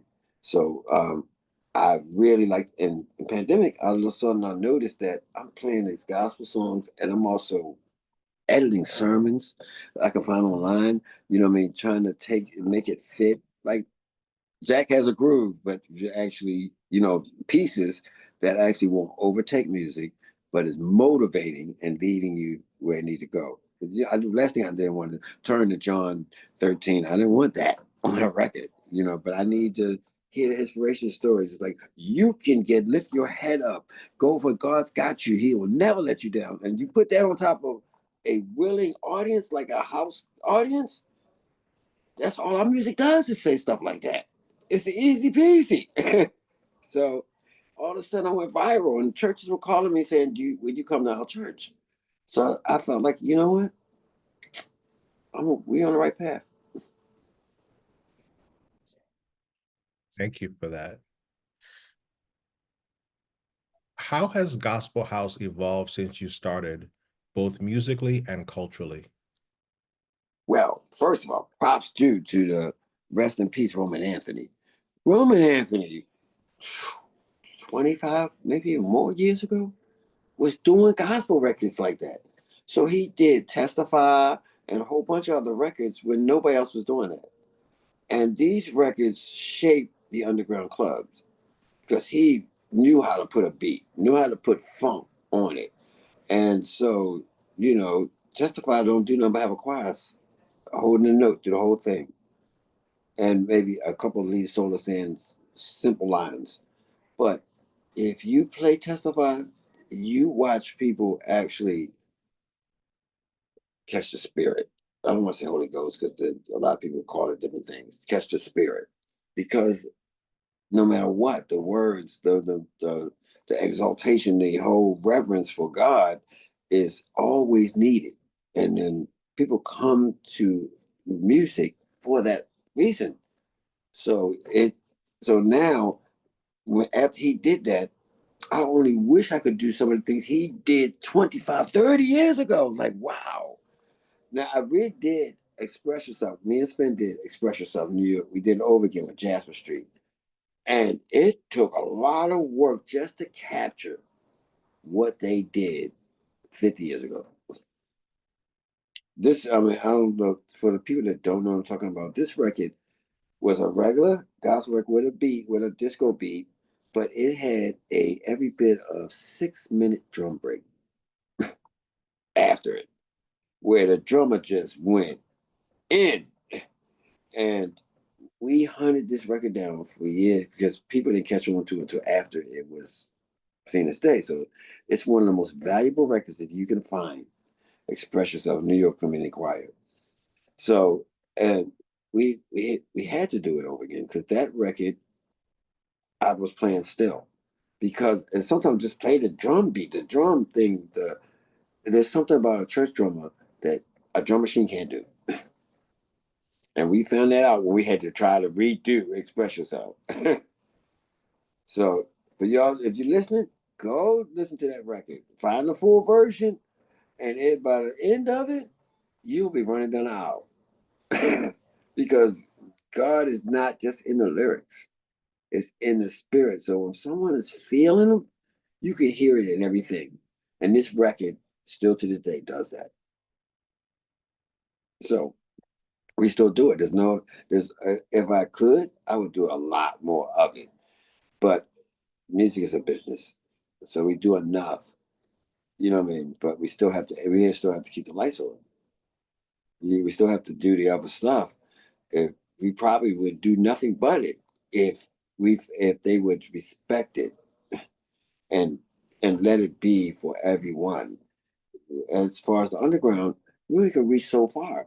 But if one church station on a Sunday morning would play some of the stuff we do and stop trying to preconceive or make themselves holy enough that they gonna decide what's God and what isn't, we will reach a lot more people.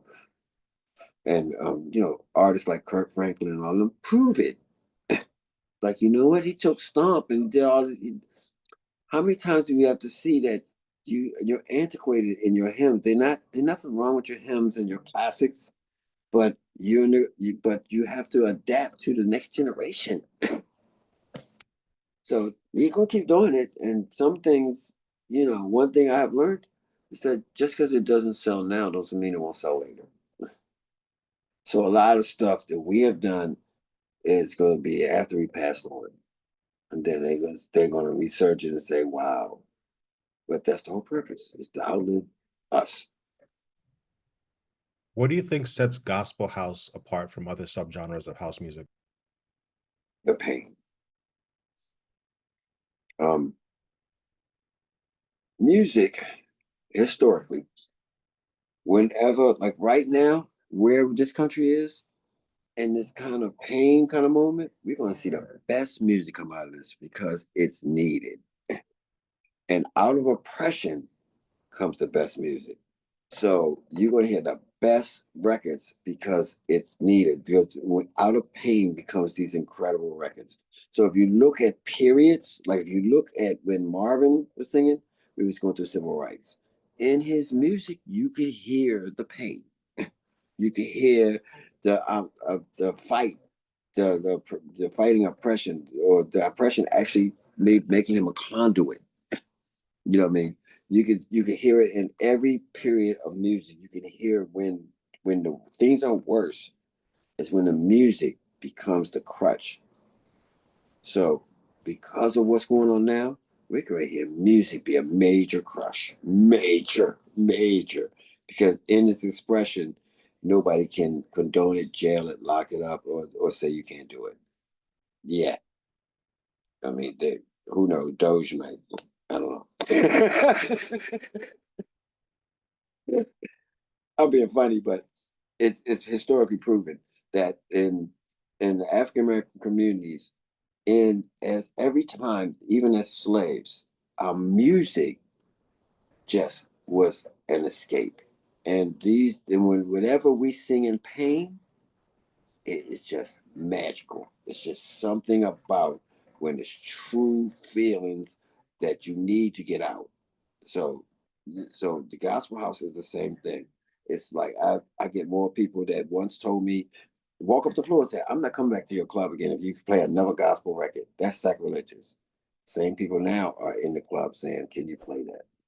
So it's just a slow thing, and people once they realize that dance like David dance, then once they got it, that the message is not the messenger, it's what you get out of it. So we're going to keep doing it, and the music scene is adopted, and more and more and more and more and more and more.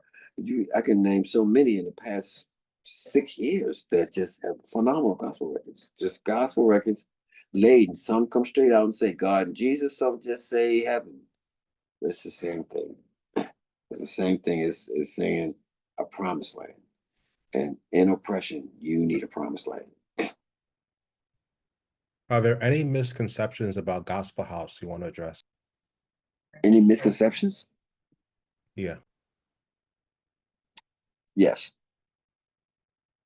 Some people consider that we're bastardizing gospel.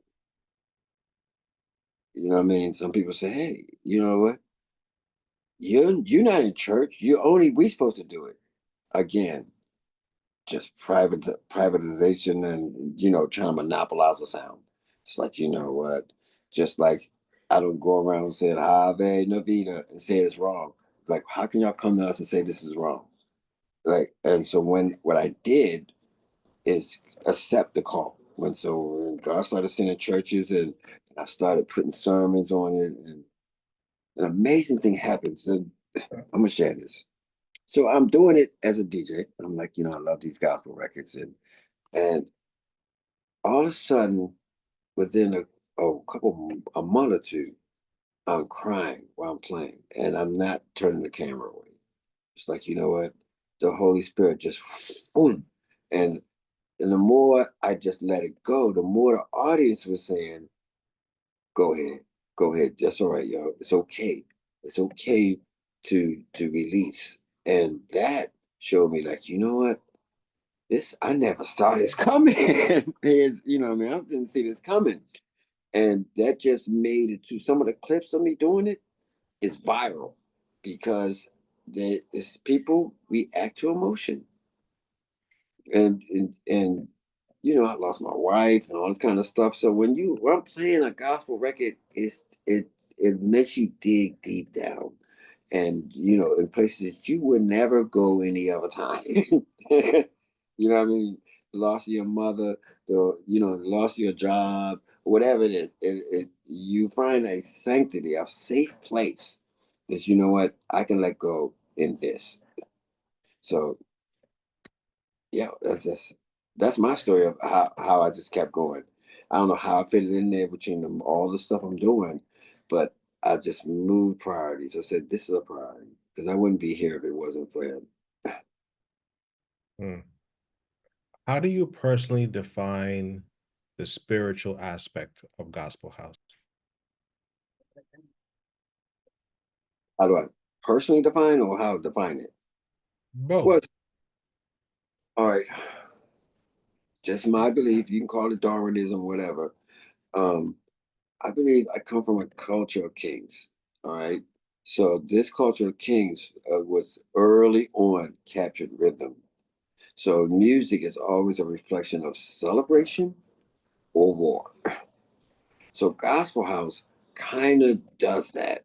So the celebration is because I survived. So you get a song that keeps saying, I survived, you know what I mean? Rejoice and whatever, you know what I mean? It's survive. If you say, I, I, I, I'm going to fight the devil, that's a war. And in the music, you can hear the war drums of our ancestors. You know what I mean? Actually, in most house music, it's the best ones are really drums, and you add in gospel, which has the lyrical content to tell a vocal story on top of it. You got both of them together. So gospel house, which is akin to African Americans or people of color or people in urban situations, has that knack to do that because we are really connected. We're not that far distant from a slave.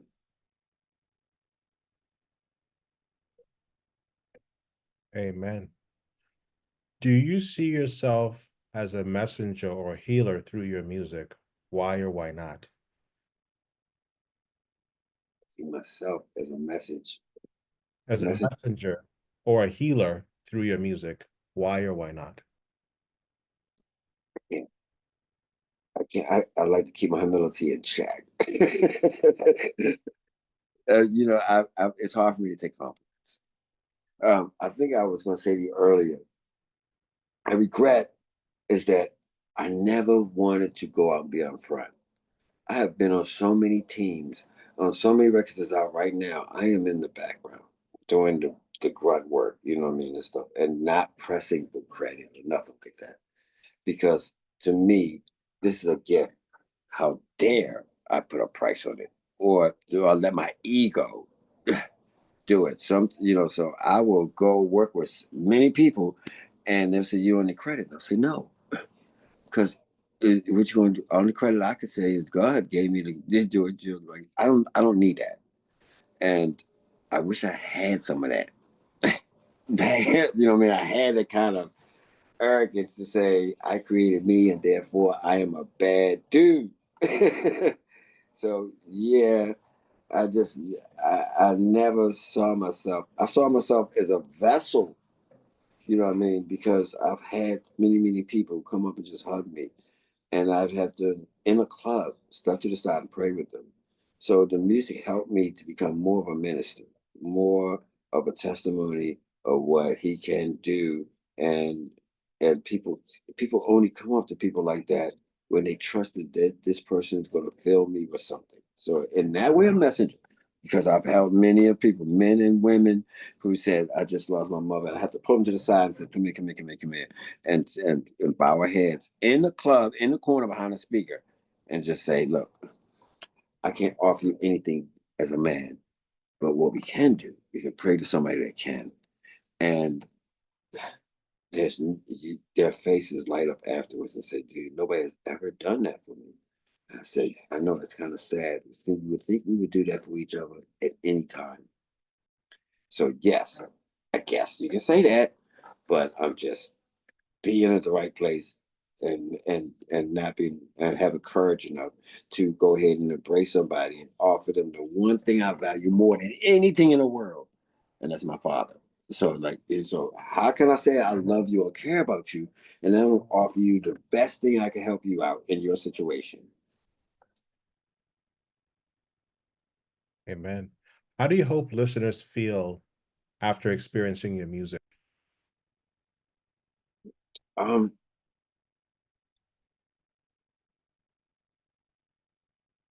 I do a lot of music. I do a lot, and sometimes I can get jaded by the business. The business, meaning that black guys doing music. I mean, the world is not so open to that. I'm not complaining about it. It's just the way the world. You know what I mean? And sometimes I do get a little disappointed when it doesn't seem like we're on the same playing field. That is, but I diffuse it by just understanding that what's for me happens for me. So if it's not happening, then it's really not for me. So I'm okay with it because I got so many blessings. It's like, well, who am I? I've long ago stopped being the captain of my ship and gave it to him. I very seldom share that people because people think it's kind of preachy, but I just gave it. I just gave it away. So you know what? If I'm captain, I'm gonna crash this ship, and I almost did several times. The minute I said, you know what, I surrender. You know what? I'm going to respect every day you wake me up.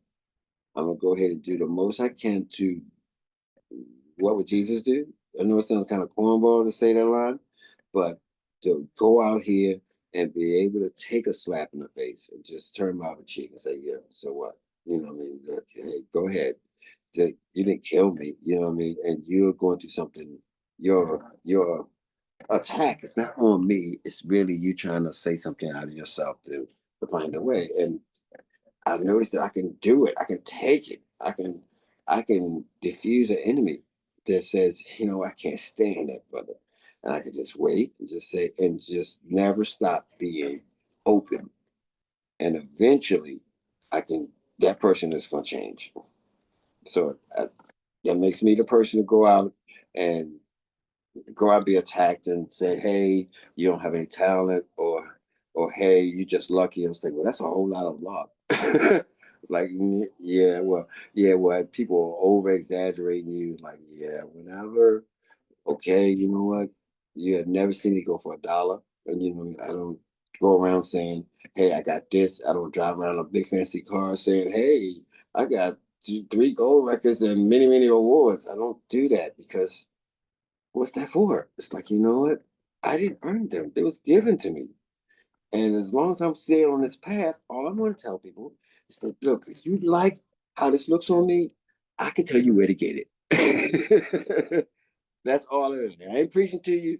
You ask me, like, Tom, how'd you do this? How'd you do all of this stuff? I'm going to tell you. That to me is asking you, where'd you get that sweatshirt from? I say, I tell you where I got it from. And that way I'm never pushing nothing on anyone, not unless they ask. Thank you for that. I want to shift to production. When you're producing a gospel house track, talk Mm-hmm. to us about your creative process. How do you balance the spiritual message with the energy and rhythm of house music? Well, I like to pay homage to already what's done now, because it's really hard to take and do an original one. An original one, I mean, that it don't sound like nothing you ever heard. People tend to like things that makes them comfortable. So to me, if I want to reach more audience, then I need to take what you already know and make it danceable. Now I could write. I mean, I'm a writer. I could write a song, but it won't have that thing to it. So in a business, it's better to actually. Uh, I think I might have explained it earlier. Music is a circle.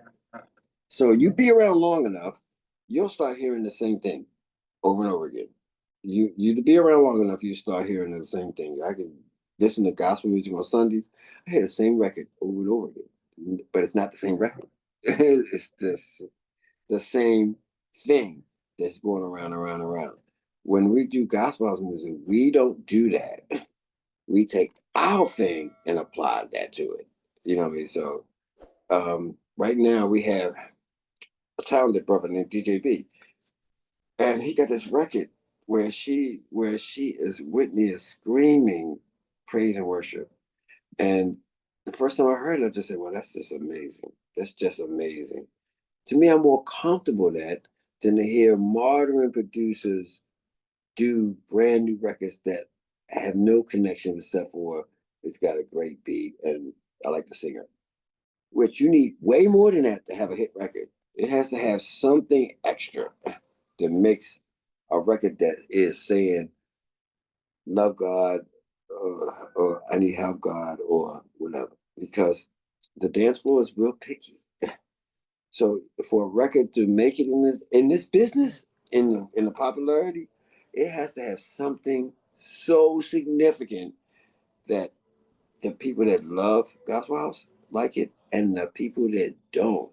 So I have Muslims that actually like gospel house music, which is Christianity, and don't see a problem with it. They can relate to the message. So, and maybe because they make it on a universal platform. It's like, we're talking about the same God. It's just we don't call him what you call him. I don't know, but that line is being divided. So yeah, man, it's a hard market, and I fought the Recording Academy hard about this because I think it's just unfair for them to decide what your music is. It's like what? It's like I mean, it's not just in gospel house. It's also in they'll put us with an EDM record. EDM people fill up stadiums with a whole bunch of glow sticks and electronic music. There's a bastards of house. You know what I mean? And I don't mean in a negative way. I mean, if it wasn't for house, you wouldn't be EDM. You just changed it to fit a different demographic. So why put a zebra with a lion? You know what I'm saying? They're not even the same kind of animal. So the the the lion is EDM. They pack stadiums with EDM music and laser shows and stuff like this. So you put in For Every Mountain done by Tommy Davis and compare it to the stadium record and it's not popularity that makes it's people in the Grammys. It's not fair. So I fought for years to say, look, you know what? They wouldn't be them if it wasn't for what we did. So give us our own category. You know what I mean? And that's all we want. Just one category to say soulful, whatever. It could be go soulful house, go make soulful gospel. It could be soulful, and they won't do it. Now, other categories, like in gospel, there must be 6 other gospel things, contemporary, traditional, this gospel, gospel, gospel. But dance, one. And we're stifled by EDM music. And it's just hateful. It's hateful. And that's what's happening with the gospel thing. It's like, you know what, you got all these categories, but you not, when I say you, I'm naming a person. I'm naming an infrastructure is built not to accept things that doesn't fit what they've been doing for years. How's this music gonna it's actually run by business, like anything else. So their idea is to sell more people to watch the Grammys. So so of course they want to put in a 20-1 horse in with their stallions that they know every year do it. So they don't even put the horse in the ring. They know we're gonna put you over there. And it's sad. It's gonna stifle the growth of it. But luckily with pioneers like Kirk and so many other ones, there's some new ones out there that just cleverly do it. Unfortunately, they don't come from house. And again, it's just us again, we get overlooked. We just get overlooked. It's like once again, if somebody else comes along and take what we do and make it and say, I invented it. I'm so sick of that. I'm so sick of it. But it's the way of the music business. It's like, you know what? A company feels like, well, we'd be better if we get so and so to do your song. I was like, why not give me a shot? You know, they don't. I think I might have went off a tangent a little bit. No, no, it's good. It's good. It's good. It's good. Actually leads me to my next question. Let's focus on the scene. So tell me about a memorable live set or a club night where, Mhm. where you felt the power of gospel music, gospel house music, connecting with the crowd, and they were losing their mind.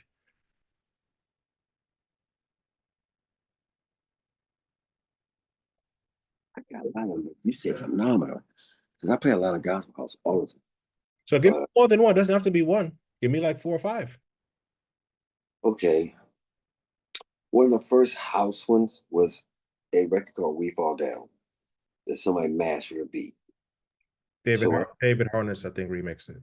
you know, "We Fall Down," right? And it was direct or a mash. Yeah, David Harness.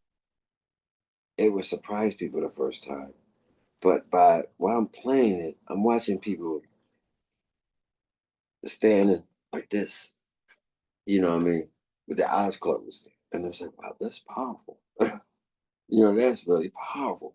And it made me look for other records like that. You know what I mean? They said, okay, that I may not win all of them because, you know, a lot of people would just walk off the floor because to them, everything has a place and it does, and the place is not in a club.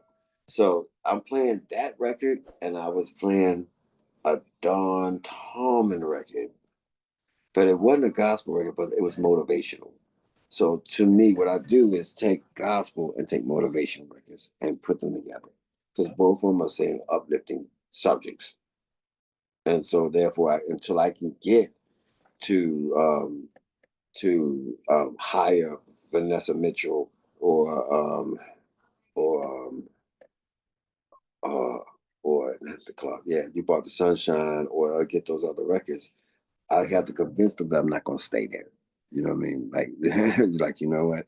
This is a record. It's a song. It has a message just like any other song. I'm not going to beat you in the head and take you down the aisle for an hour. Not unless y'all falling out. You know, I'm gonna do it. I'm a DJ. I'm gonna see how long you can before I can exhaust you. So in Club Buns, when I finally got the crossover of it, it's when I started putting sermons over top of the music. So they started memorizing the sermons. So one of the sermons was like, I think it was Pastor Rudy, and she would say, I want you to look to your neighbor and say, and touch 3 people. I want you to go touch 3 people and tell them, and the people in the club start going around touching people they didn't know, like just touching them, like put laying their hands on them. And and this was no, this was in Mexico. I was in I was in Bermuda, and I'm playing at this pool party, and I just happened to do it, and they actually started touching each other because the rest of the song was a gospel song, but I broke it down to the beat. You know, I'm a tractor. I can make it do what it want. And she said it just like, honey, let me tell you something. They call me the Aquarius. You know what that means? I'm no man in the world. I just did it with that.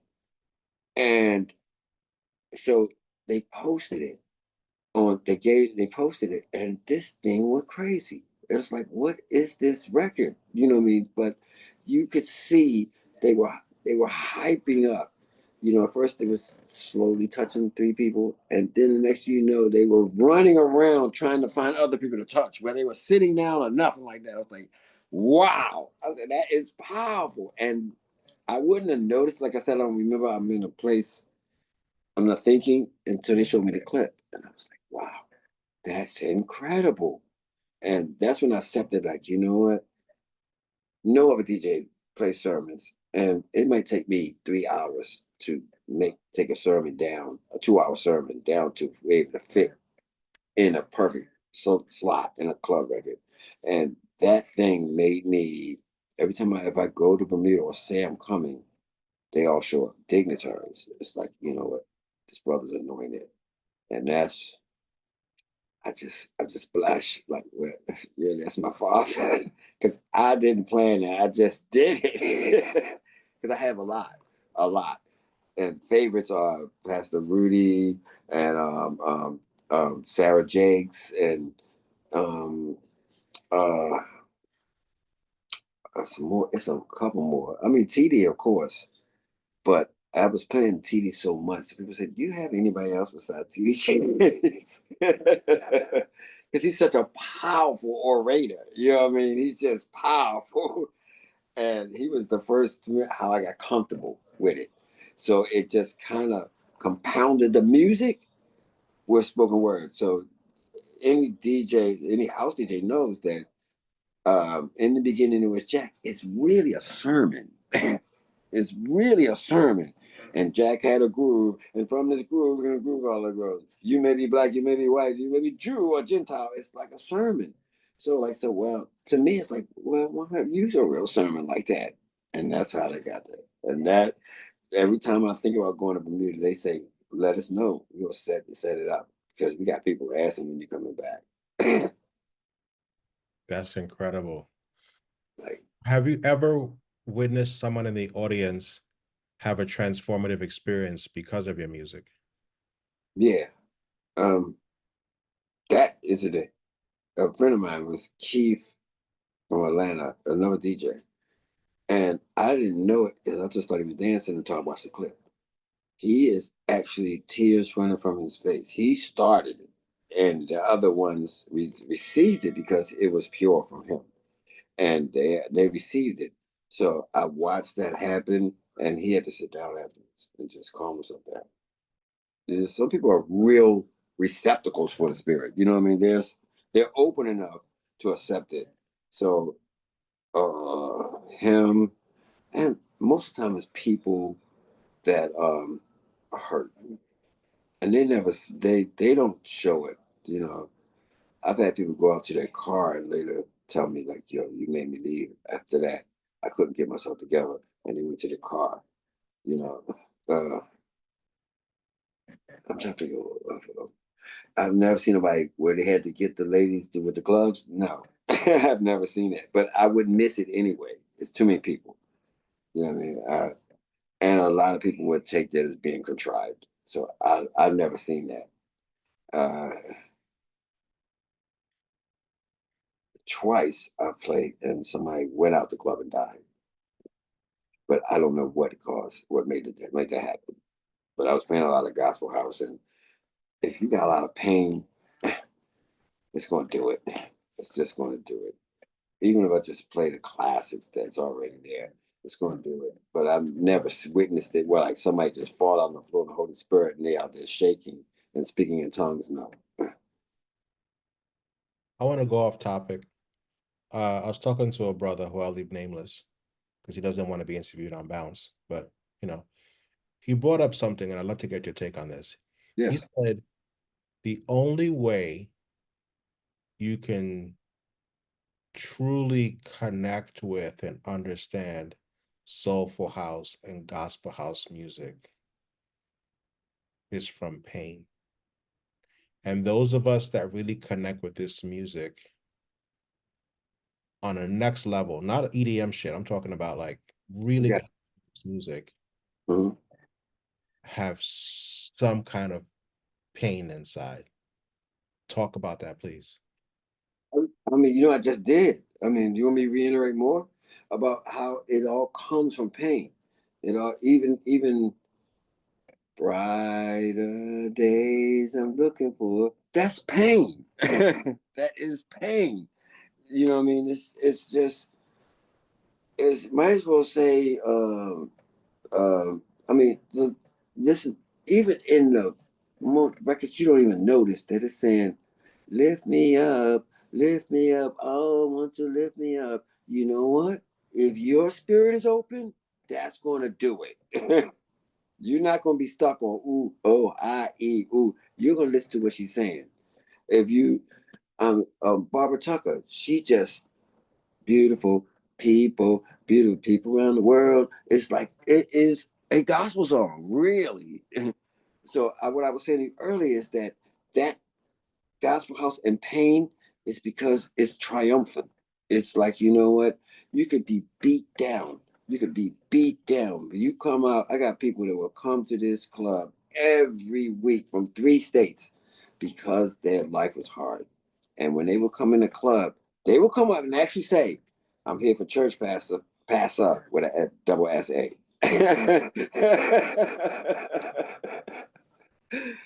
And at first I said, don't say that because I thought it was kind of sacrilegious. They said, no, we said pass up. I thought it was funny. You're like, okay, all right, I guess, and to me, a club is a church. The people come in and they commune together. Even if I'm not playing gospel house music, you're communing together. Most of our records in house, most in soulful house, are about love. Either you want it, you lost it, or you, or you glad you got it. So, in God, you have all those things. You have all those things together. So I can name other records like, listen to follow me, follow me. I'm hoping it's a gospel song. It's a gospel song. It's easy. If you don't think it is, listen to the words. It's saying, if you're singing along with that song, it's telling you, like, follow the North Star. And that's how you get freedom. You know what I mean? It's how I developed it more is that I look for those records that I already was doing instead of trying to reinvent it. Find the records that already did it. So if you listen to Homeless, you try not to care about her own mess. She got her own mess. It's all about pain. Now they might be screaming la la dee la la da, but it's just you listen to the lyrics. It's about somebody who is homeless and is trying to survive, and they're singing for money, and how there's some empathy in it, so people relate to that. Like I can relate to that. Um, I can name many, many more. But I mean, what I said before, it's like it's about pain, and it took me talking to a professor at Morgan who said, "Listen, Tom," he said, "You know that all music, the best." He pointed out the theory about that. If you look at the worst times in human history, it's when you'll find the records that are immortal, because in that pain, these records become a part of a generation. They become a part. So I started paying attention to it. It's like, wow, that's the reason why. I mean, the Clark sisters, I don't think they was ready for it. I don't think Tremaine knew that Fall Down was going to be this monumental record that a major label took a chance and put it out. And That, unfortunately, that's my jam, man. for that, she got chastised by the church for that. It's like, it's the same issue. But, still to this day, we still playing Fall Down. It's like, you know what? It's just the way it is. It came out. What was going on here? Fall Down was what, 87, 86. But it was in the middle, it was in the HIV was coming in, and people, the clubs were really spooky because you would go in there and some people didn't want to come out because you always have to hear, you know what, so and so died. And how you gonna have a good time when you come in and somebody just throws that on you? And you already got your own baggage you want to release, but then they throw, somebody, this person died. And it doesn't work all the time. But in the pain, in history, it doesn't. You know what I mean? So some of one of the biggest records ever was Lift Every Voice. Why? Because people was actually lifted up by it. You know, and let's talk about how houses, a feeling, an attitude, take me away. Like you get into the groove, and it's an anthem that sounds like it's singing about house, but it's talking about overcoming in house music. And still to this day, that record, if you put it on, people run to the floor. And you cut the music off and they sing the lyrics. So some of the I noticed that, you know what, that's no matter what, even if I don't say God, and in the beginning, we would not say Jesus on a gospel house record because the powers that be in business took that. It was too abrasive. So we could say God, we could say heaven. It wasn't until 8 years ago that we started putting records that said Jesus. The first one we did was a Byron Stingley, and he sang the heck out of that song. But it was a big record, but the clubs wasn't ready to sing about Jesus or that's yeah. Now it's totally different. Now they'll do it. Now some of our biggest records say God or Jesus or something like that. But and we have some other DJs that are we have hardcore DJs that play nothing but gospel house. So it's great to be part of a seedling that we took from Joe singing Stand on the Word and Clark Sisters. And we didn't invent it. We just noticed that it was these records never went away. So when Louis and them did Stand on the Word with Jasper Street, it's like instant hit. Instant. So and what was that going on? I'm trying to make sure I show a significant parallel with something was going on. And it's always something going on. But the world never changes much, but it always worked for it now. So I'm working on my new album. I have some other ones that I want to do. And they by the greats like James Cleveland or these guys, they're long gone, but their music is forever. So it's a whole generation that never even heard of them. Never. So to me, it's an obligation to do that. It's like, every time you hear somebody do a gospel song, they do it different. So work it out. There must before we even started playing, work it out. You don't pay the rent, work it out. There were like 4 or 5 versions of it, gospelly done, and people had tried to do it as a dance record before. It wasn't until Charisma did it. You know what I mean? That the generation was at this point where they was ready for it. You know what I mean? They was already prepped. So it was saying uplifting things. How I'm gonna pay my rent, how my money spent, got a light bill too, working out. You know what? This record went to be on commercials.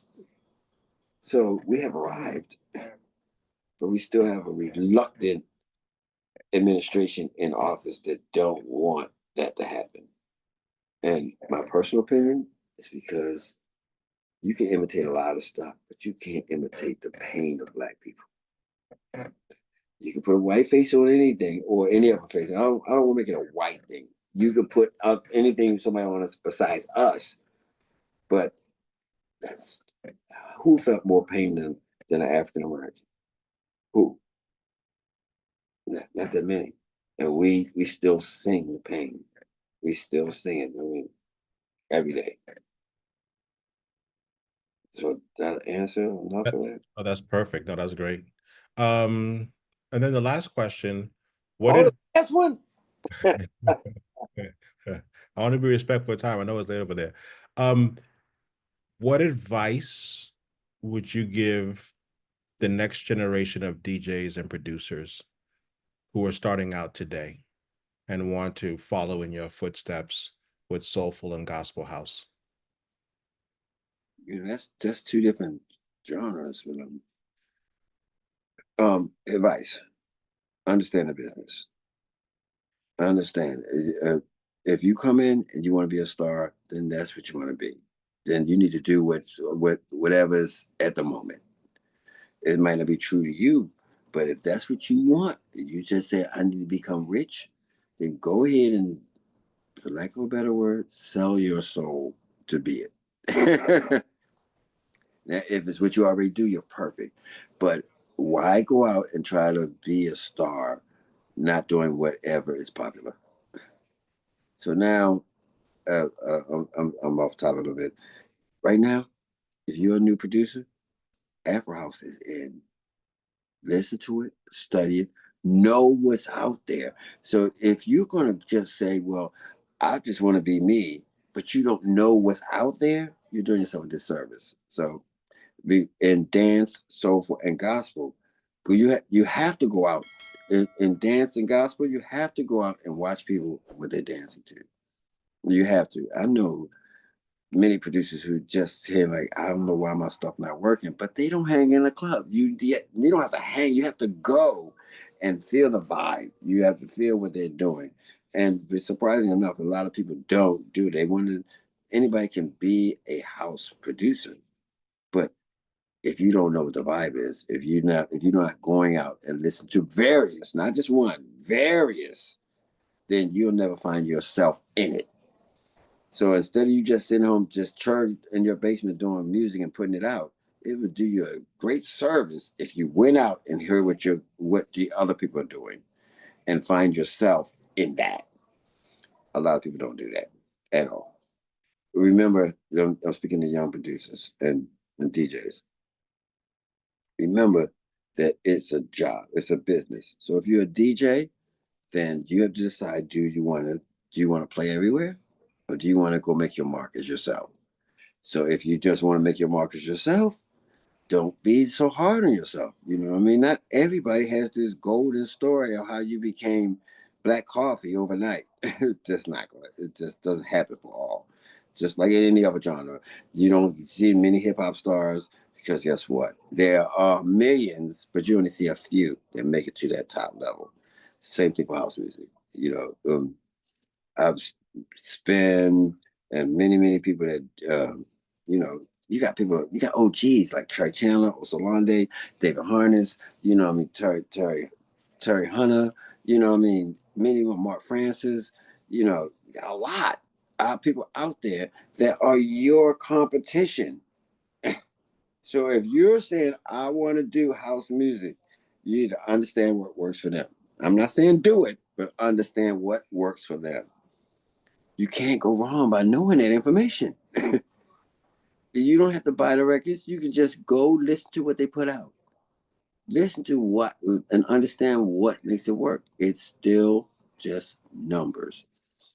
Soul and everything is still number. There are jazz chords and this in house, this in a beat and minor chords. Hey, study. Don't just take my word at it. Go listen to the record. You can go on Traxsource and see what key it's in. You can see what is popular. What's number one? Why is it number one? Maybe it could be the key. Maybe it could be the tempo. Maybe it could be the vocalist. So you know what? Instead of you spending time putting your cousin, find someone that actually sounds like what's already out there. And then you can come back and do your cousin justice because you already built something for them to follow in. So one of the main things that works for Bass and Voice and me and Spin and many other producers is that we went to seminars. We went to seminars to be elbow to elbow with industry people. You'd be surprised how much you can learn by investing to go to a seminar and have your business card or be able to walk up to people and say, hey, you're my favorite person. How are you? And they'll say, hey, how are you? Say, what do you do? They ask you, what are you doing? And you say, hey, I'm doing music like this. Really? And they will probably ask you, let me hear what you got, because you had the guts, the courage, the confidence to walk up to them. People in this business, they respect confidence. So if you don't believe in your music, they won't either. Some of the bigger deals we got with Tom CBS and Tom Mottola and Bobby Shaw, MCA, we was at a conference. He was on the stand when he came down off his podium and came down and said, hey, Bobby, we're Basement Boys. Like, really? Yeah. It's like, oh, you want to listen to this cassette? Whether you listen to it or not, we made an impression. Yo, that'll get you a long kind of way. Don't swag in there and act like they should know who you are. No, no. Just go out there and give yourself a chance. Those are the main things. And nowadays I can add some stuff in your gear. You know what I mean? Your gear. You get the best programs you can afford because your sound is important. You can have a good song, but it sounds like crap. So you can do that one or two ways. You can work with somebody that's already doing what you want to do, and watch over their shoulder and say, "Hey, show me how you did that." It's like, don't be afraid to ask questions. You have to understand what publishing is. You have to go what a publicist is. You have to understand what royalties is. You have to understand what performing royalty is. You have to know what sound change, quarterlies, percentages, splits, all this kind of stuff. Nobody is born with this stuff. So you shouldn't be embarrassed to say, "I don't know. Tell me, what is that?" Because everybody had to start there. You're new, start there. Go online just to Google, like, what is a royalty? What's the publishing company? Or what should I ask for? What's normal? What's not normal? You know what I mean? And then talk to other people. People are really willing to share this information. My name is Thommy Davis. Give me a message and say, "Hey, can I rap to you?" Like, what? I can't keep it if I don't give it away. We're sure if I find time, I'm gonna do it. Because one day while you getting the Grammy, you say, "Yo, back in the day, Thommy Davis called me back, and yo, this is yo, bro. You believed in me." Like, hey, to me, that's the greatest award you could give me. Hit me up. Hit other people up like that. You're gonna find the ones that fit you, and they each one give you a tidbit of information. What you're working on. Oh, I got that program. That's not a good one. You can get another one like that. Matter of fact, I know a friend of mine is selling it. It sells for $1,500 in the store, but he's selling his for $300. You only find that out by being elbow to elbow with other people that's doing what you're doing.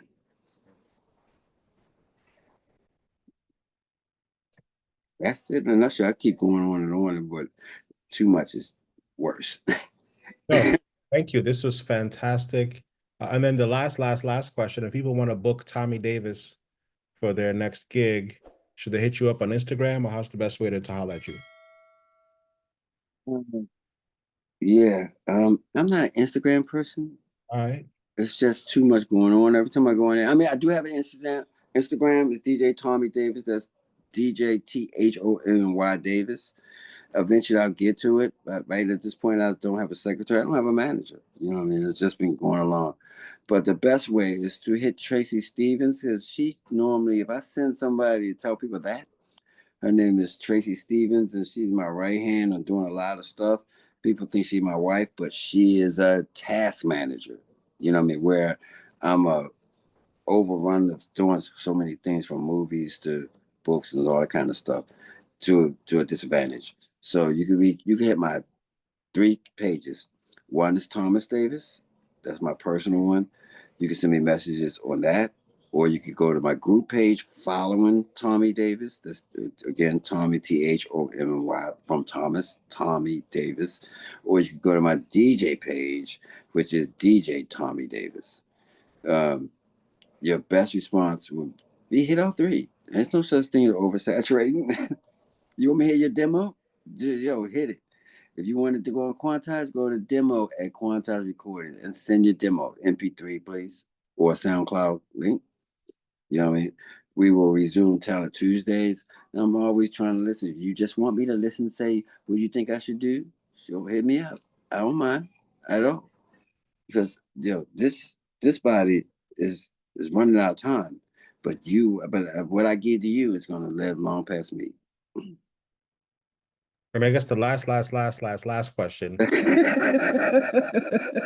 You keep giving me ideas. Is talk to me about dream collaborations. Are there any people that you haven't worked with that you want to work with, the people that you want to work with again to I'm just making this up, but like Cher, Mariah Carey, is there anybody that you want to like, oh, you know what? I would love to make X record with Y person. Well, my one of my favorite, and I mean, is Barbara Tucker and Don Tallman, only because I play a lot of their music.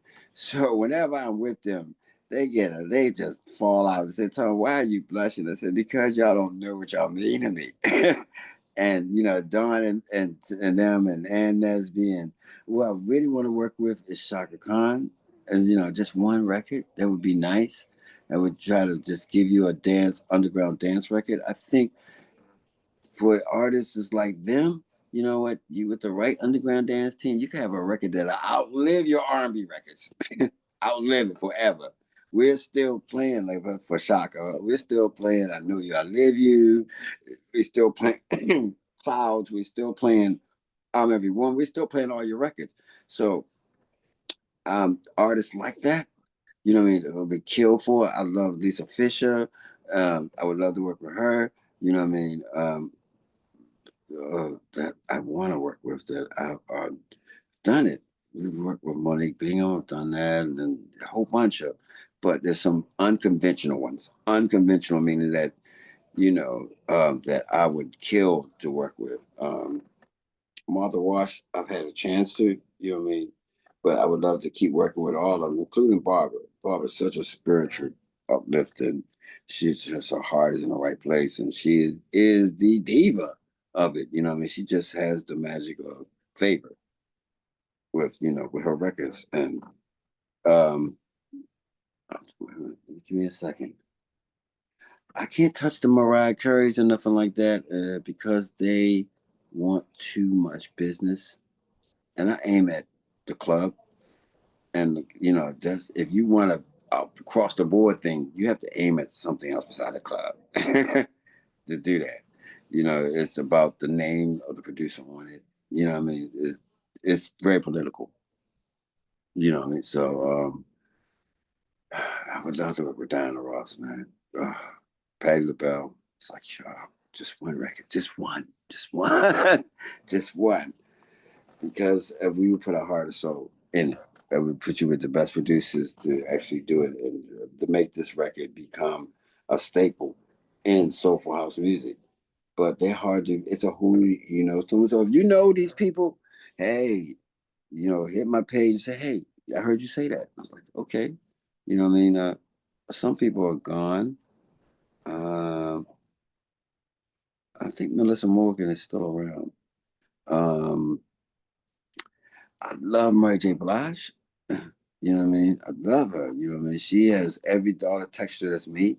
You know what I mean? Whereas I'm not, and I'm more into a strong voice, and she has a strong voice. To do that. Uh, uh, now, let me see what guy. I mean, all girls. Um, we just lost Michael Wofford, unfortunately. I didn't get a chance to work with Michael Wofford before he passed. Uh, guys.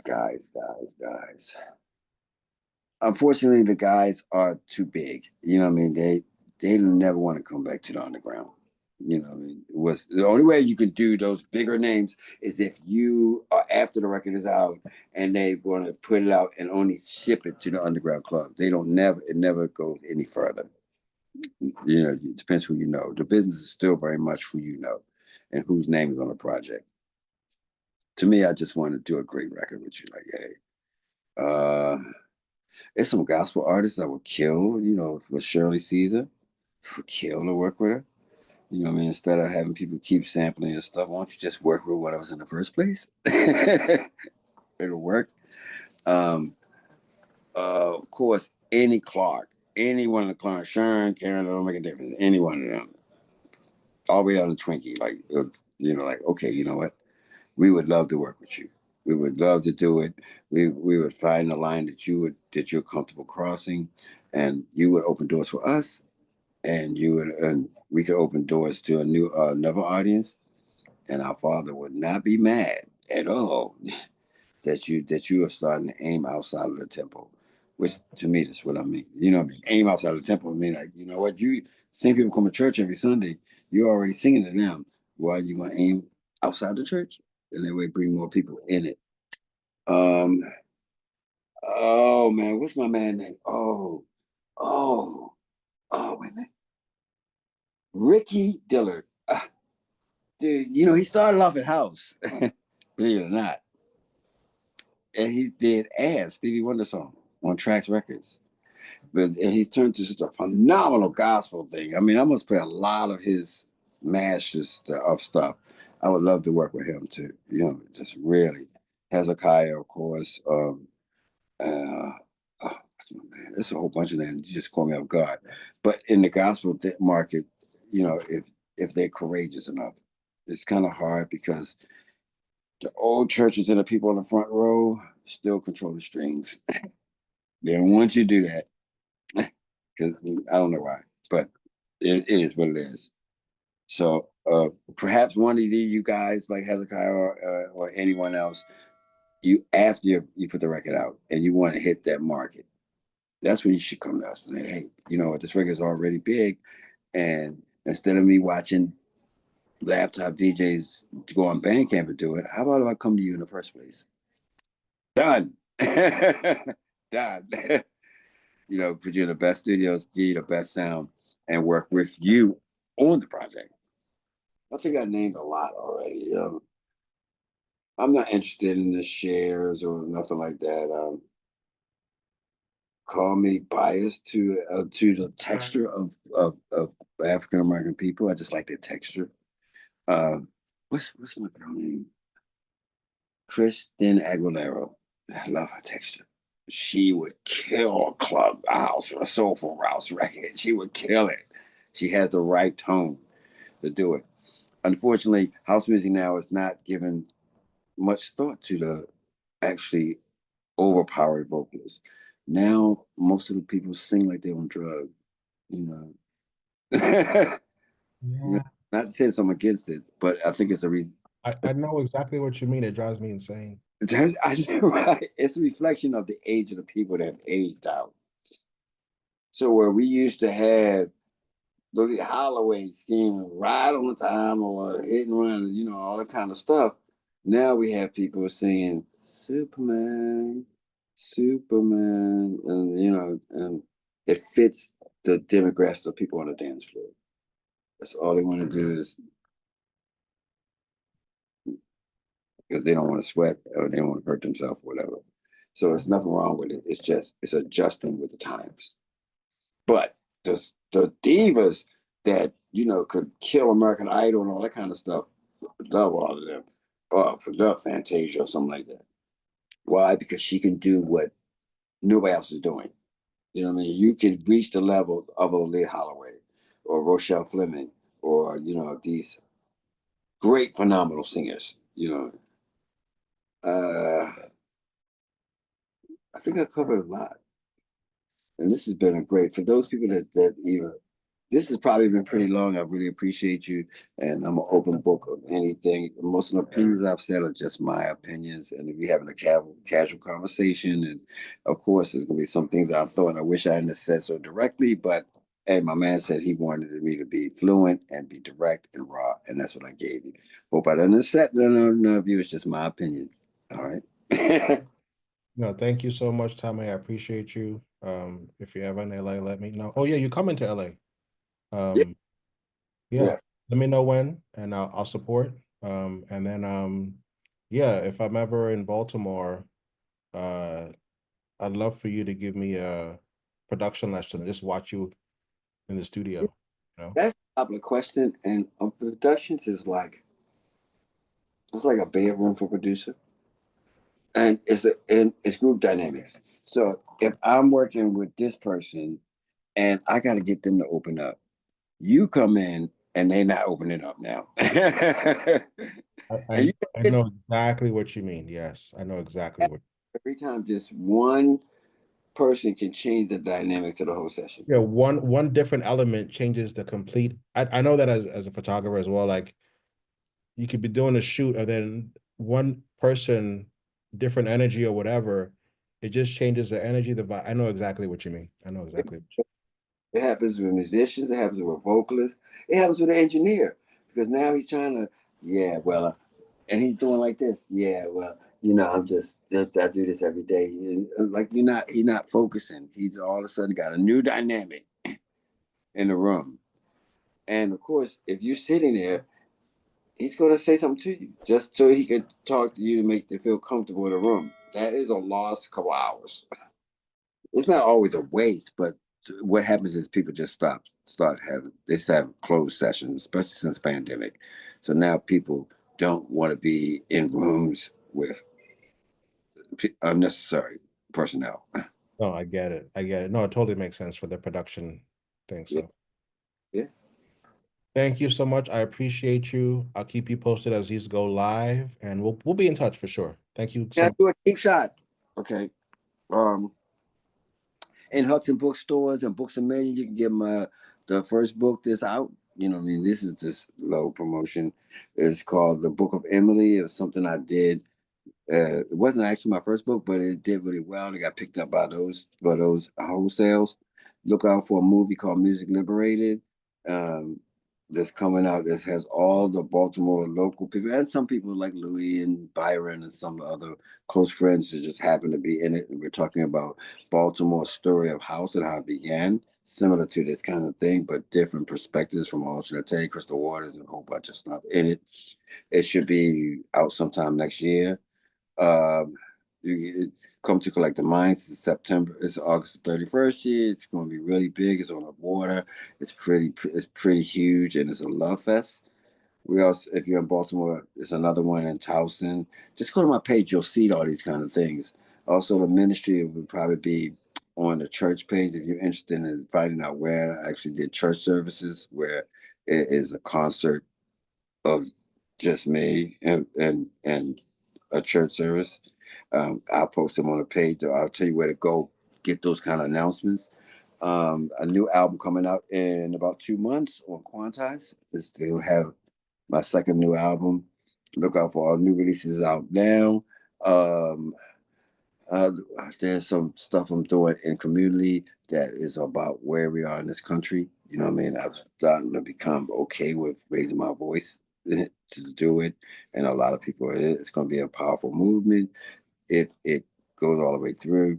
It doesn't make a difference to me. It's like, you know what, one step at a time. And if we got to do something, we just can't sit back and without at least firing one shot in rebuttal.